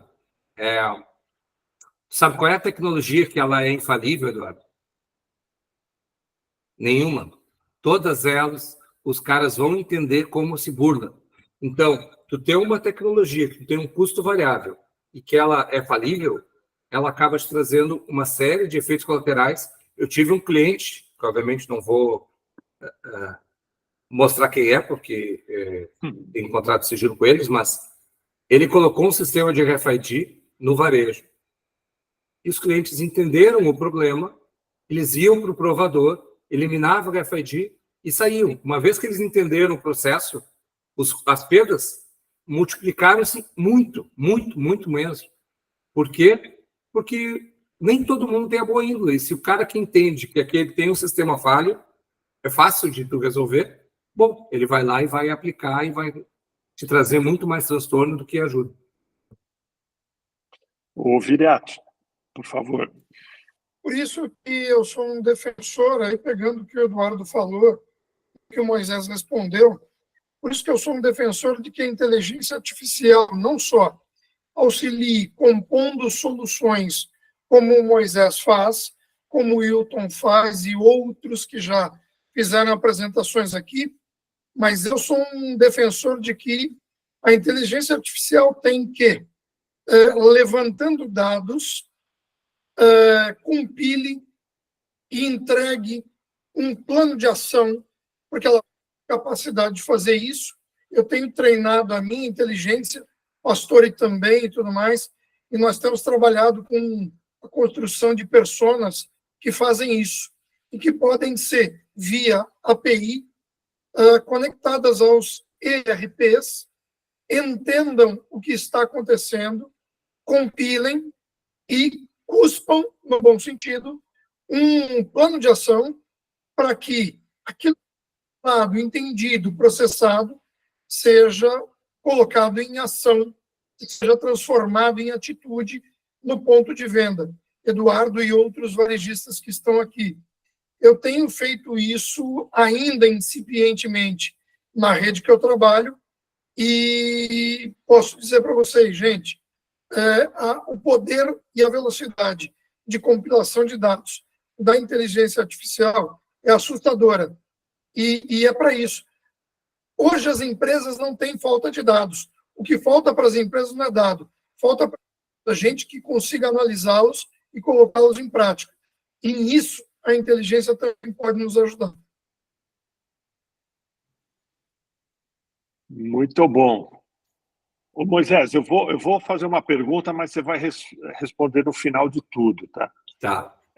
Eu queria saber como que você, a sua tecnologia, vai se integrar com a IA generativa, tá? Uhum. Mas aí você fala mais quando você encerrar.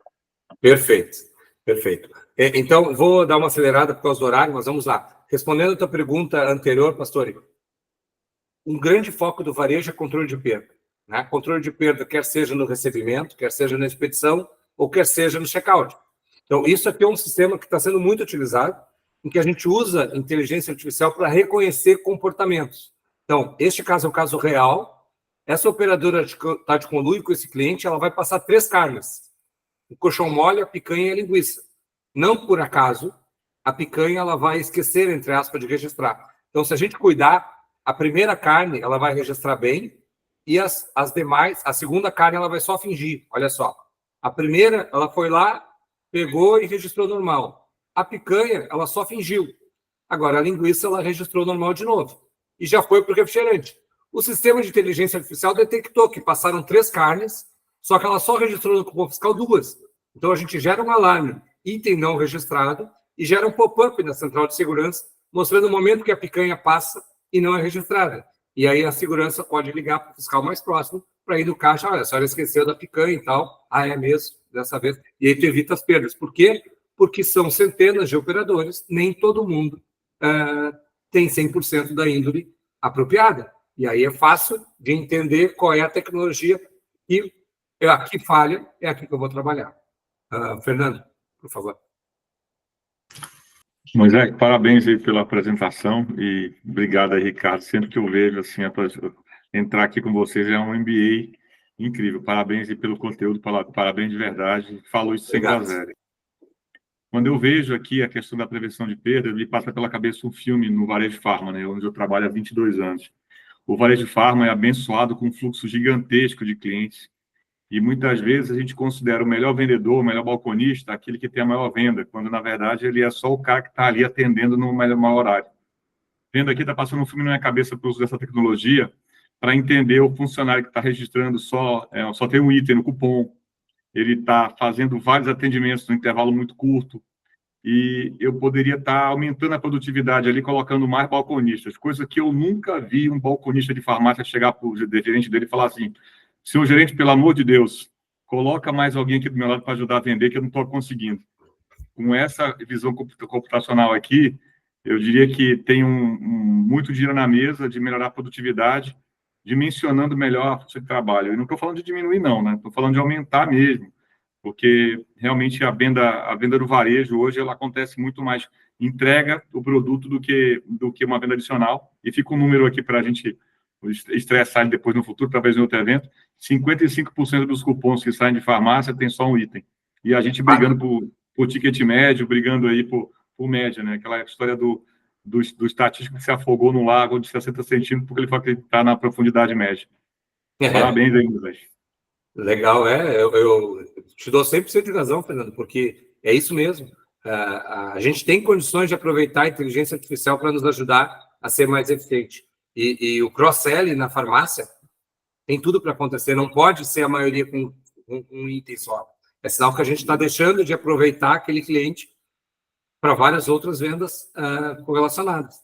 Né? Se é uma venda de um item só, muito provavelmente ninguém vendeu para ele, ele foi lá e comprou. Bom, o Moisés, o Fernando, obrigado aí pelo seu depoimento. E, Moisés, você falou que o foco está em redução de perdas, né?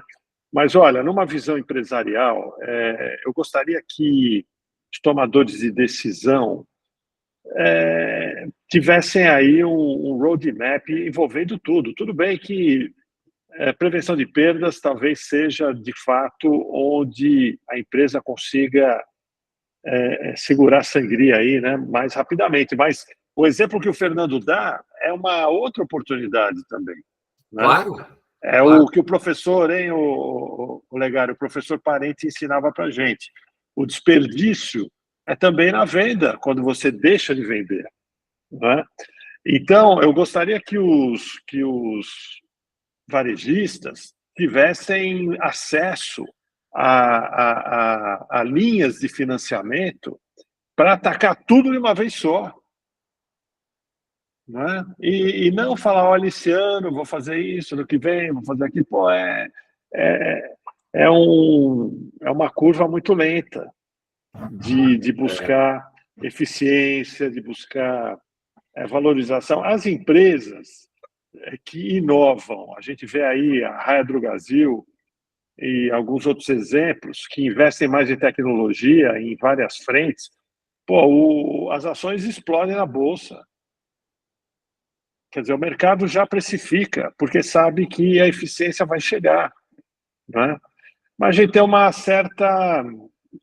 zona de conforto no varejo brasileiro que talvez permita que as redes estendam demais certas decisões, né? Sei lá, essa é a minha visão. Olha o Legário quer falar. Nessa linha tua, eu vejo alguns desafios, né? Esses dias até conversando com o presidente de uma empresa, que é isso, por vezes falta uma clareza da proposta da empresa, e ela não sabe nem o que priorizar, nem o que fazer. O segundo ponto, quer dizer, essa clareza da empresa, em termos de proposta de valor, seja lá como ela quiser definir, e, claro, aí tem uma estratégia que ela vai saber fazer as boas perguntas de negócio, porque se ela não sabe onde ela está e não sabe para onde ela quer ir também, a tecnologia aí, no meu entender, não ajuda muito. O segundo, então, tem o papel do CEO, né? Porque o CEO ele precisa tirar um pouco a barriga do galpão e equilibrar curto e longo prazo, né? E também de diminuir o prazer de carregar extintor nas costas, né? Falar, eu apaguei tantos incêndios hoje e tal, então que é uma característica forte no varejo. E depois, olhando do ponto de vista de inteligência, como é que vai tornar as pessoas letradas em dados? Porque não é questão de ter informação, a questão de saber interpretar os dados, entender a relevância dele, porque você pode parametrizar tudo, mas alguém tem que parar para ele saber ler esses dados, né, ter uma boa interpretação dele à luz do negócio e depois tomar uma decisão, mas com base no quê? Né, que escolhas que ele vai fazer? Então, se não tem algumas clarezas ali mais amplas, né, de proposta, fica difícil. E formar as pessoas para ler dados, né? Porque foi um ponto até que nós já abordamos aqui, né, pastor? Justamente de formação de pessoas e que vai aí levar para as pessoas mais seniors, porque tem que fazer a pergunta de negócio para olhar para os dados. Eu não sei como é que está sendo essa experiência do Moisés aí, que ele pode trazer para a gente, mas eu preciso de gente que tem um background ali para olhar para isso, ou se prepare para isso, né? Não estou falando de idade aqui, não, estou falando de conhecimento. Eu concordo, Legário, mas eu vejo que chega um momento de restrição orçamentária, né? Então vai pagar um treinamento, o pessoal tudo enxerga como despesa, né?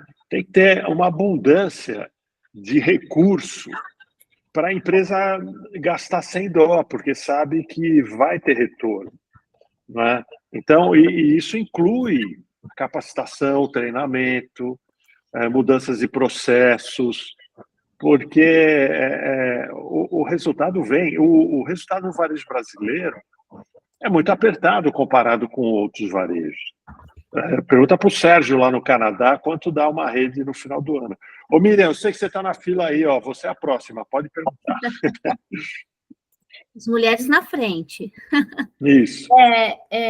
Isso que o professor Olegário trouxe, e você começou a complementar aqui, professor Ricardo, faz todo sentido, da continuidade da gestão dentro do varejo. Então, se o varejo ele não tem uma gestão de processos para ele entender aonde ele precisa aplicar a inteligência artificial, qualquer caminho vai servir. Então, o varejo precisa entender, ele precisa fazer um gerenciamento de categoria. Dentro do gerenciamento de categoria, eu vou aplicar a inteligência artificial nessa e nessa e nessa frente. Não estou dizendo que não dá para aplicar em tudo, né? É igual um diretor de tecnologia diz, dá para fazer tudo, mas depende do orçamento, né? Então, eu penso que é esse o caminho. O varejo pautado na gestão de processos, ele consegue entender onde estão os gargalos dele. Sabendo onde estão os gargalos, ele vai chamar parceiros para que seja aplicada a inteligência artificial, e aí sim, os ganhos vêm. Essa é a meu pensamento. Miriam, só complementando, Viriato, só um segundinho. A Miriam colocou muito bem o que acontece. Depende do orçamento. Não é essa a visão, está errado, né? Depende do retorno. Se eu sei que eu vou ter um ROI para lá de positivo, por que eu não coloco o dinheiro? Porque esse dinheiro não está no orçamento. Mas por que não está no orçamento? Porque a empresa não tem o recurso. Vai buscar no banco, né?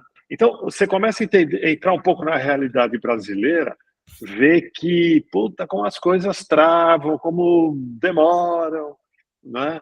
O Sérgio depois pode falar como funciona isso lá no Canadá. A empresa precisa de dinheiro para investir em tecnologia, em eficiência, tá? O dinheiro tem que ser dado na hora, abundantemente, porque o retorno vai acontecer, né? Então não tem essa de orçamento, né? A empresa tem que ter o recurso financeiro para financiar. Né? A má notícia é que o Canadá não funciona como os Estados Unidos, né? Nos Estados Unidos, em geral, o cara acha, se é para ganhar dinheiro, se é para viabilizar ROI, o cara acha dinheiro em algum lugar. No Canadá, não. O Canadá é enrolado. Os caras... O problema do Canadá é uma questão cultural, não é do varejo, é do país, né? O canadense ele é muito conservador, então se ele definir um plano, se o plano leva ele a cair do precipício, ele vai e ele cai do precipício, porque é o que está escrito no plano, tem que seguir a droga do plano. Está lá o plano, tem que seguir o plano. Aí você explica para ele que não, mas está no plano. Tá, mas esse plano vai te matar. Mas aí eu não posso fazer nada, né? Então essa é a desgraça do Canadá, é o conservadorismo. Eles até têm a inteligência para entender, mas eles, em geral, eles criam o budget para fazer o investimento. Então, eles têm a visão capitalista de, olha, tudo bem. É um ano difícil, mas a gente não pode parar de investir naquilo que gera resultado, a gente tem que garantir resultado. Perfeito. Agora, é isso aí. Mudou o cenário, os caras ficam perdidinhos.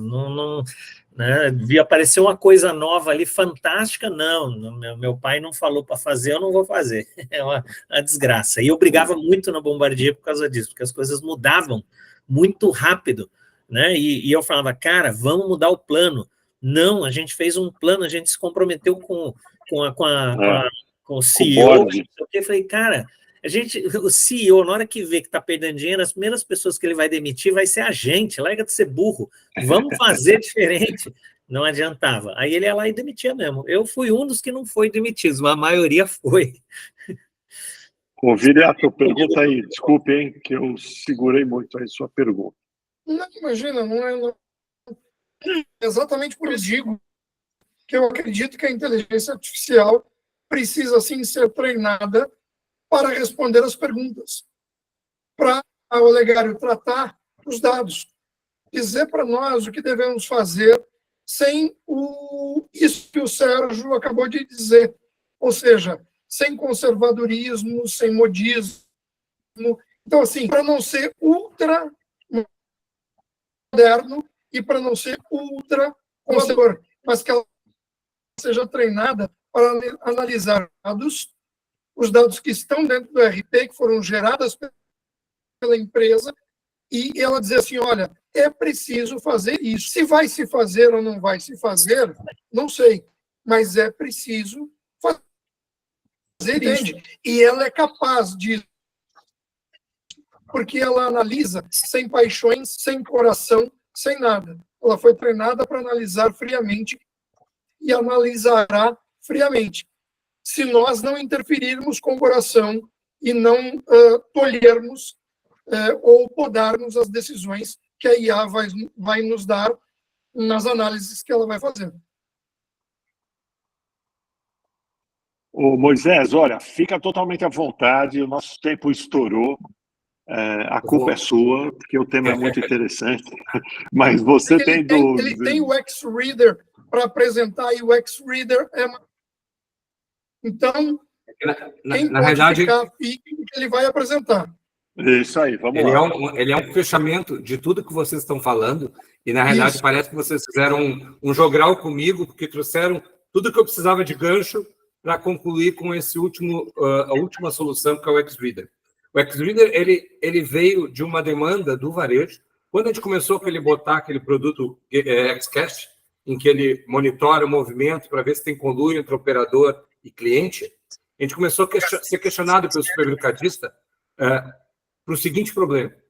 Eles sentaram com o self-checkout tradicional, resolver um problema de falta de operadores, de a operadora de caixa, muitas vezes, desviar produtos, do custo de uma operadora de caixa que é alto, tentaram, então, com o self-checkout, resolver todas essas demandas. Só que faz 20 anos que nós temos self-checkout nos supermercados e praticamente é raro tu encontrar um supermercado que tirou todos os caixas e botou só selfie. Eles botam o selfie lá num canto para compras pequenas, 4 ou 6 unidades, mas continuam com operadoras de caixa. Mas por que eles continuam se o selfie, a princípio, resolveria todos esses grandes problemas que eles tinham? Porque o selfie não funcionou na prática. Ele acabou tendo um índice de perdas que tu tirou a operadora de caixa que faz conluio, mas o cliente entendeu como furtar e continuava furtando cada vez mais. Né? Na Inglaterra, aumentou 147%, ou seja, mais que dobraram as perdas na Inglaterra. No Brasil, deu 258%, ou seja, mais do que triplicaram as perdas. E o próprio custo operacional aumentou também, mas como aumentou se não tem mais operador de caixa? Porque a produtividade de um selfie é muito baixa. Que o cliente não sabe onde é que está o código de barra, ele demora muito, e tem que ter um fiscal para cada 4, e aí tu acaba tendo mais custo operacional para registrar um produto do que menos, porque a produtividade baixou de 5 a 9 vezes menos. Então, o X-Reader ele foi feito para isso, para atender uma necessidade de self-checkout que não foi sofrida pelo self-checkout tradicional. E aí veio o segundo dilema que vocês comentaram, em que, cara, eu quero resolver, mas eu não tenho orçamento, então não vou poder botar, eu tenho que achar dinheiro e não tenho dinheiro. Então, ele já veio de uma metodologia em que ele custa 0 para implantar, ele custa 0 para colocar, e ele custa mensalmente menos do que o ganho que ele tem. Por exemplo, esse cliente que está na tela ganhou em maio, que foi o último mês que a gente fez levantamento, R$ 10.550 e paga R$ 4.500. Ou seja, ele ganha mais do que o dobro sem ter custo 0 para implantar. Então, sem ter custo de implantação, o payback passa a ser automático. Aí vem a próxima... É um contrato SaaS, ou Moisés? É um contrato SaaS e com garantia de que se tu não estiver ganhando dinheiro, Ricardo, tu pode devolver o equipamento sem custo. Porque então não é CAPEX, né? É OPEX. É OPEX e com garantia contratual, que se no dia 90 tu não estiver recebendo mais em economia do que tu está pagando, cancela o contrato, me devolve e não paga multa nenhuma. Porque isso é impossível, é uma cláusula inútil, porque tu sempre vai ganhar mais do que o dobro. É muito tranquilo. Mas aí vai para o próximo gancho, que o Jairo comentou ali no chat, que teve um filme Cheiro de Ouro, em que eles implantaram visão computacional porque os clientes estavam roubando, só que eles entenderam a falha do sistema e burlaram, e continuaram roubando. E aí nós vamos para a próxima análise, que a gente já comentou um pouco durante a apresentação, que é toda tecnologia tem seu limite. E como o X-Reader se propõe a ter perda 0, ele não pode ter uma tecnologia, ele tem 2 sempre. Todo produto que tu vai registrar, isso é um self-checkout, o cliente chega primeiro com carrinho lotado ou com cestinho e simplesmente põe o produto na esteira como ele quiser, porque o cliente não tem que estar preocupado em achar o código de barras, ele quer conforto, ele vai e registra. Eu tenho 21 câmeras trabalhando, câmeras tridimensionais, bidimensionais, que analisam por todos os lados e registram. Registram por qual tecnologia? Por inteligência artificial e por leitura de código de barras. Porque as duas juntas vão evitar que o cara pegue um limão, abre o saco, tira o limão, bota a carne e vá tentar passar o produto. ou ele pega a etiqueta do limão, grude no uísque e tente passar o produto, porque ninguém vai estar conferindo. Ele verifica o tamanho daquele produto, se o volume está de acordo. Se tu pegar 2 produtos, 2 presuntos, e botar um sobre o outro, ele vai ver que o volume não coincide com o que está na etiqueta. Vai gerar um alarme também, porque nenhuma tecnologia é a prova de falha. Então, tu só vai ter garantia de não ter falha se tu tiver 2 tecnologias redundantes, em que uma detecta, outra detecta, tem que ser igual. E se elas não coincidirem, gera para revisão, para fiscalização, ela vai aparecer a tela em que eu digo, isso aqui para mim não é um limão, está com cara de uísque. E a cidadã vai olhar, realmente, essa etiqueta não é do limão, foi posto no uísque. Ela vai lá e conserta. Ou, isso aqui para mim tem 2 produtos em cima do outro. E ela vai lá e vê, realmente, ali está dizendo que ele tem que botar os produtos espaçados, mas ele resolveu dar mais esperto, quis botar junto e foi adiante. Em um ano, tem só um caso em um ano e um mês, 13 meses, de furto, em que um casal foi com um carrinho, a moça passou vários produtos, foi lá, começou a ensacar, quando ela estava com bastante sacos de produtos, o marido passou com uma caixa, um engradado de cerveja embaixo, botaram os sacos em cima para ir embora. Então, hoje, o Xvideo ele já vai com uma câmera lateral, para que se dar produto no carrinho, ele já detecta automaticamente também. Então, nem esse único caso, em 13 meses, consegue fazer. Qual é a vantagem dele? Diminui muitas perdas, diminui praticamente a zero.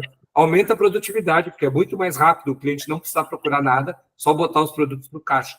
E elimina um problema de falta de operador de caixa, que é um problema, pelo menos aqui no Rio Grande do Sul, muito grave, que tu não encontra operadores de caixa, que tu não tem metade da necessidade só do que um caixa normal.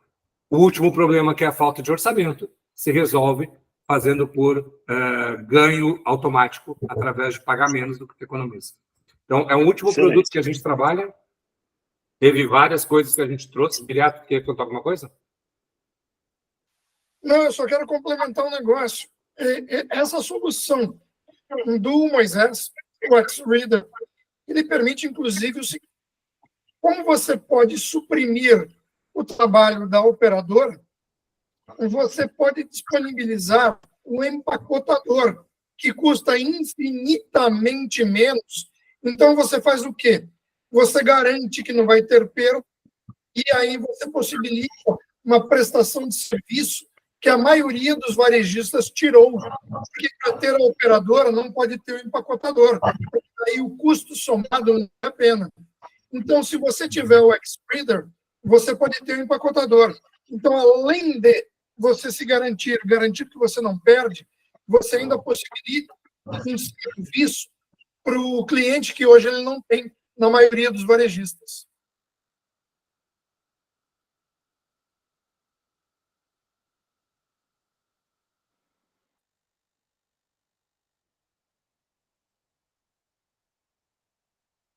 Você está no mudo, Moisés. Perfeito. Por inteligência artificial, podia ler nos lábios e gerar o áudio, né? Mas não. Então tá, retornando ao ponto inicial da nossa conversa, respondendo ao Sérgio, que ele me provocou no chat. O que aconteceu na Amazon, segundo a minha interpretação? Eu acho que, primeiro, teve um desconhecimento da tecnologia de inteligência artificial. Eles fizeram uma solução e perceberam que tinha alguns casos que a tecnologia de inteligência artificial errava. Minha interpretação é que eles disseram o seguinte: cara, eu sou a Amazon, meus engenheiros vão resolver, deixa eu contratar os indianos para ficar revisando aqui e consertando, que assim que a tecnologia chegar no 100%, eu implanto ela. Só que nunca vai chegar, porque a tecnologia de inteligência artificial ela é ótima para fazer recomendação, mas ela tem limitações. O Google disse, se a Amazon tivesse consultado o concorrente, ia ver que ela tem limitações. Então, eles acharam que iam resolver, e foram vendo ao longo do tempo que nunca iam chegar no zero erro. E tu comprar um produto e ser cobrado por outro e ele ser mais caro, volta naquele caso lá dos nossos motoristas de carro que vai achar que aquele supermercado está de sacanagem e não vai entender que é um engano. Quando ele for ao contrário, ele tudo bem. Agora, quando ele for o caso que ele cobrou R$10 e era 5, ele vai abrir um bocão e vai dizer que aquele supermercado está de má fé. Então, a Amazon, para não correr esse risco, contratou os indianos para revisar. Só que aí entraram no segundo erro. Além deles não entenderem a tecnologia de inteligência artificial, em que ela nunca vai ser 100%, eles erraram na comunicação e faltou transparência. Porque se no início eles dissessem assim, vou fazer uma loja sem funcionários e vou revisar remotamente enquanto tiver chance de erro, todo mundo ia aceitar na boa. Mas eles não foram transparentes. Eles disseram que tinha uma loja completamente autônoma para passar como uma empresa diferenciada. E aí, quando se descobriu que a gente foi enganado, passou essa informação. Então, essa pergunta, é IA? Claro que é IA. O problema não é ser ou não ser IA. O problema é que eles usaram a IA de uma maneira que ela não é apropriada. Eles usaram a IA sem a comunicação transparente com o público deles, de como eles estão usando. Pelo menos é a minha interpretação do fato do que aconteceu. Muito bem. Viriato. By the way, a propósito, eu também acho, eu tenho a mesma opinião. Legal, Sérgio. Eu não sei se o Moisés terminou, mas eu estou ansioso desde a hora que cheguei. Primeiro, para pedir desculpas ao meu convidado Moisés, que eu adoro. Segundo, para pedir desculpas aos meus colegas de comunidade, que eu também adoro, pelo meu atraso. Principalmente hoje, que eu tinha que apresentar o Moisés. Você tem créditos aqui. Você tem créditos. É que, infelizmente, hoje, né, Lady Murphy, se pode dar errado, vai dar errado. Eu sou o único que está em Atibaia e meu sogro, de 93 anos, teve um mal súbito e eu tive que socorrê-lo e acabei me atrasando. Então, era só para isso. Pedir desculpas ao meu convidado, ao nosso convidado, e pedir desculpas aos nossos colegas aí de comunidade. Tá, eu vou aproveitar para responder o Jairo aqui. O Jairo me perguntou, já que eu joguei futebol de salão, se eu poderia substituir os árbitros, sobre que os árbitros erram bastante. Na realidade, Jairo, sim. Inclusive, eu já orcei para uma grande rede de televisão uma solução antes de existir os VAR, né? Antes de existir essa revisão automática. Antigamente existia o tira-teima, que eles faziam no intervalo, apresentavam um caso do dia inteiro, e aquilo ali era feito manualmente. Alguém chegava, olhava as imagens, botava umas linhas e dava informação, não tinha nada de automação. E a gente orçou para essa rede de televisão, só que não fomos adiante porque eles queriam nos pagar em propaganda. E eu disse que meus funcionários precisavam receber dinheiro, então a gente precisava receber dinheiro. E aí a gente não chegou a um acordo comercial, e eles disseram, não, então eu vou continuar do jeito que está, fica à vontade, mas a gente aqui ainda precisa de espécie para poder pagar dia 5 a folha de pagamento, e não deu para a gente trabalhar para propaganda. Eu acredito que em alguns anos isso vai acontecer nos jogos. Eu tenho certeza disso. Muito bem, gente, excelente. Eu lembrei de um. Eu acho que não vai acontecer, porque é legal xingar a mãe do juiz, não é legal? Eu prefiro passar de fase, né, com o meu time, mas tudo bem. Sabe que no tênis já é assim, já não existe mais árbitro, né? É o sistema automático que te dá a resposta. Ah, não sabia, não acompanho. No tênis hoje só tem um mediador, mas aqueles 8 árbitros de linha não existem mais, é tudo automático. A gente detecta por visão computacional se a bola foi dentro, foi fora, se ficou na rede, se não ficou na rede. É bem sensacional. Futebol vai chegar nesse estágio também. Mas só para ilustrar um pouco, eu lembrei de um caso em 2012, 13, a Tesco criou uma rede na Califórnia chamada Fresh and Easy. Fresh and Easy. E eram lojas pequenas com... Não era visão computacional, não. Mas era self-checkout, não tinha nenhum funcionário na loja, na área de vendas. Você entrava, pegava os produtos, pagava e ia embora. E tinha um sisteminha lá de segurança que impedia que você colocasse mais de 5 produtos por vez. Era uma compra rápida, né? E quando eu fui numa lojinha dessas em Las Vegas, e, brasileiro empolgado, eu enchi o carrinho, comprei um monte de coisa, travou o PDV lá, travou o checkout, né? Aí apareceu uma senhorinha lá do fundo, abriu a porta, apareceu um funcionário, né? Então, o exemplo aí da visão computacional,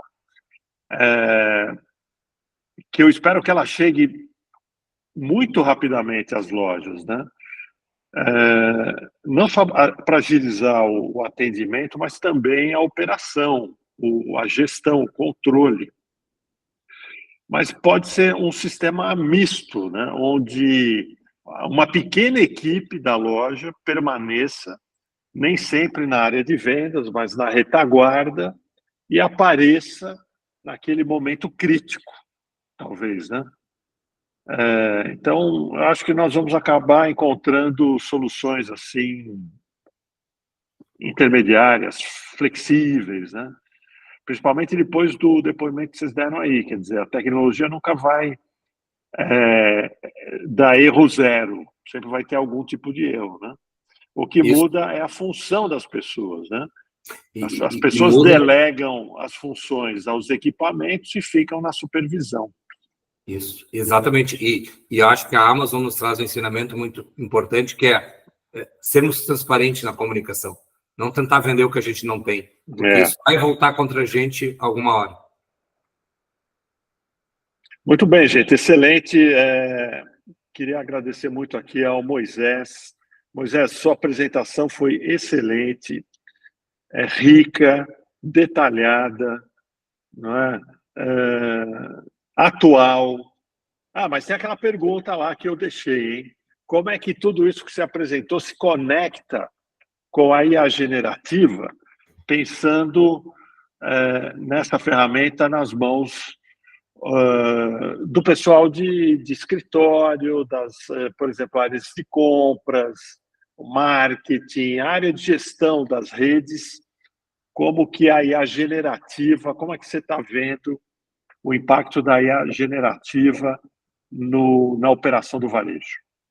Eu acho que a IA generativa vai nos levar para outra fronteira. Acho que a junção das tecnologias vai permitir com que a gente chegue muito mais longe, porque a IA generativa nos traz a possibilidade a flexibilidade da utilização da visão computacional de uma forma muito mais abrangente. E, pelo menos, é como eu enxergo. A gente já discutiu isso aqui também, a flexibilidade, né? Então, pessoal, a captação de dados do jeito que você demonstrou, e dentro da organização, cada gestor dentro da sua área vai usar de um jeito aquela informação, com muita agilidade. É isso aí. É isso aí, pessoal. Mais perguntas? Olha, estão pedindo seus contatos, ô Moisés. Compartilha aí. Maravilha.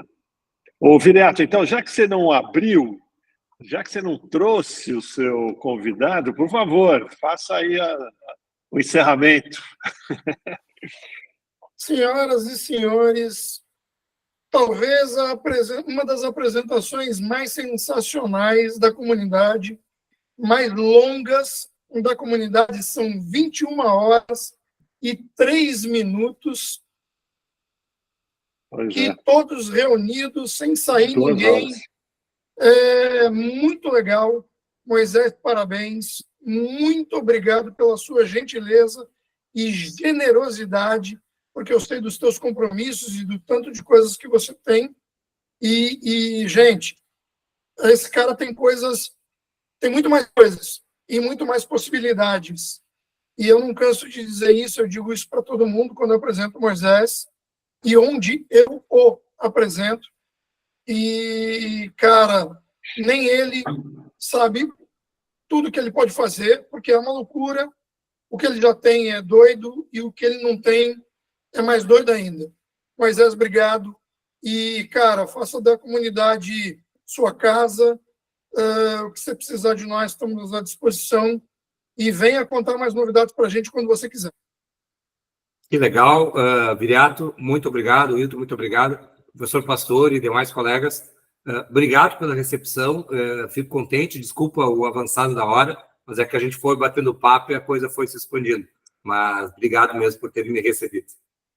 É isso aí, gente. Olha, então a gravação desse encontro estará disponível no meu canal no YouTube, @Ricardo Pastore. Lá vocês vão encontrar todas as reuniões e encontros que nós já realizamos, já perdi a conta.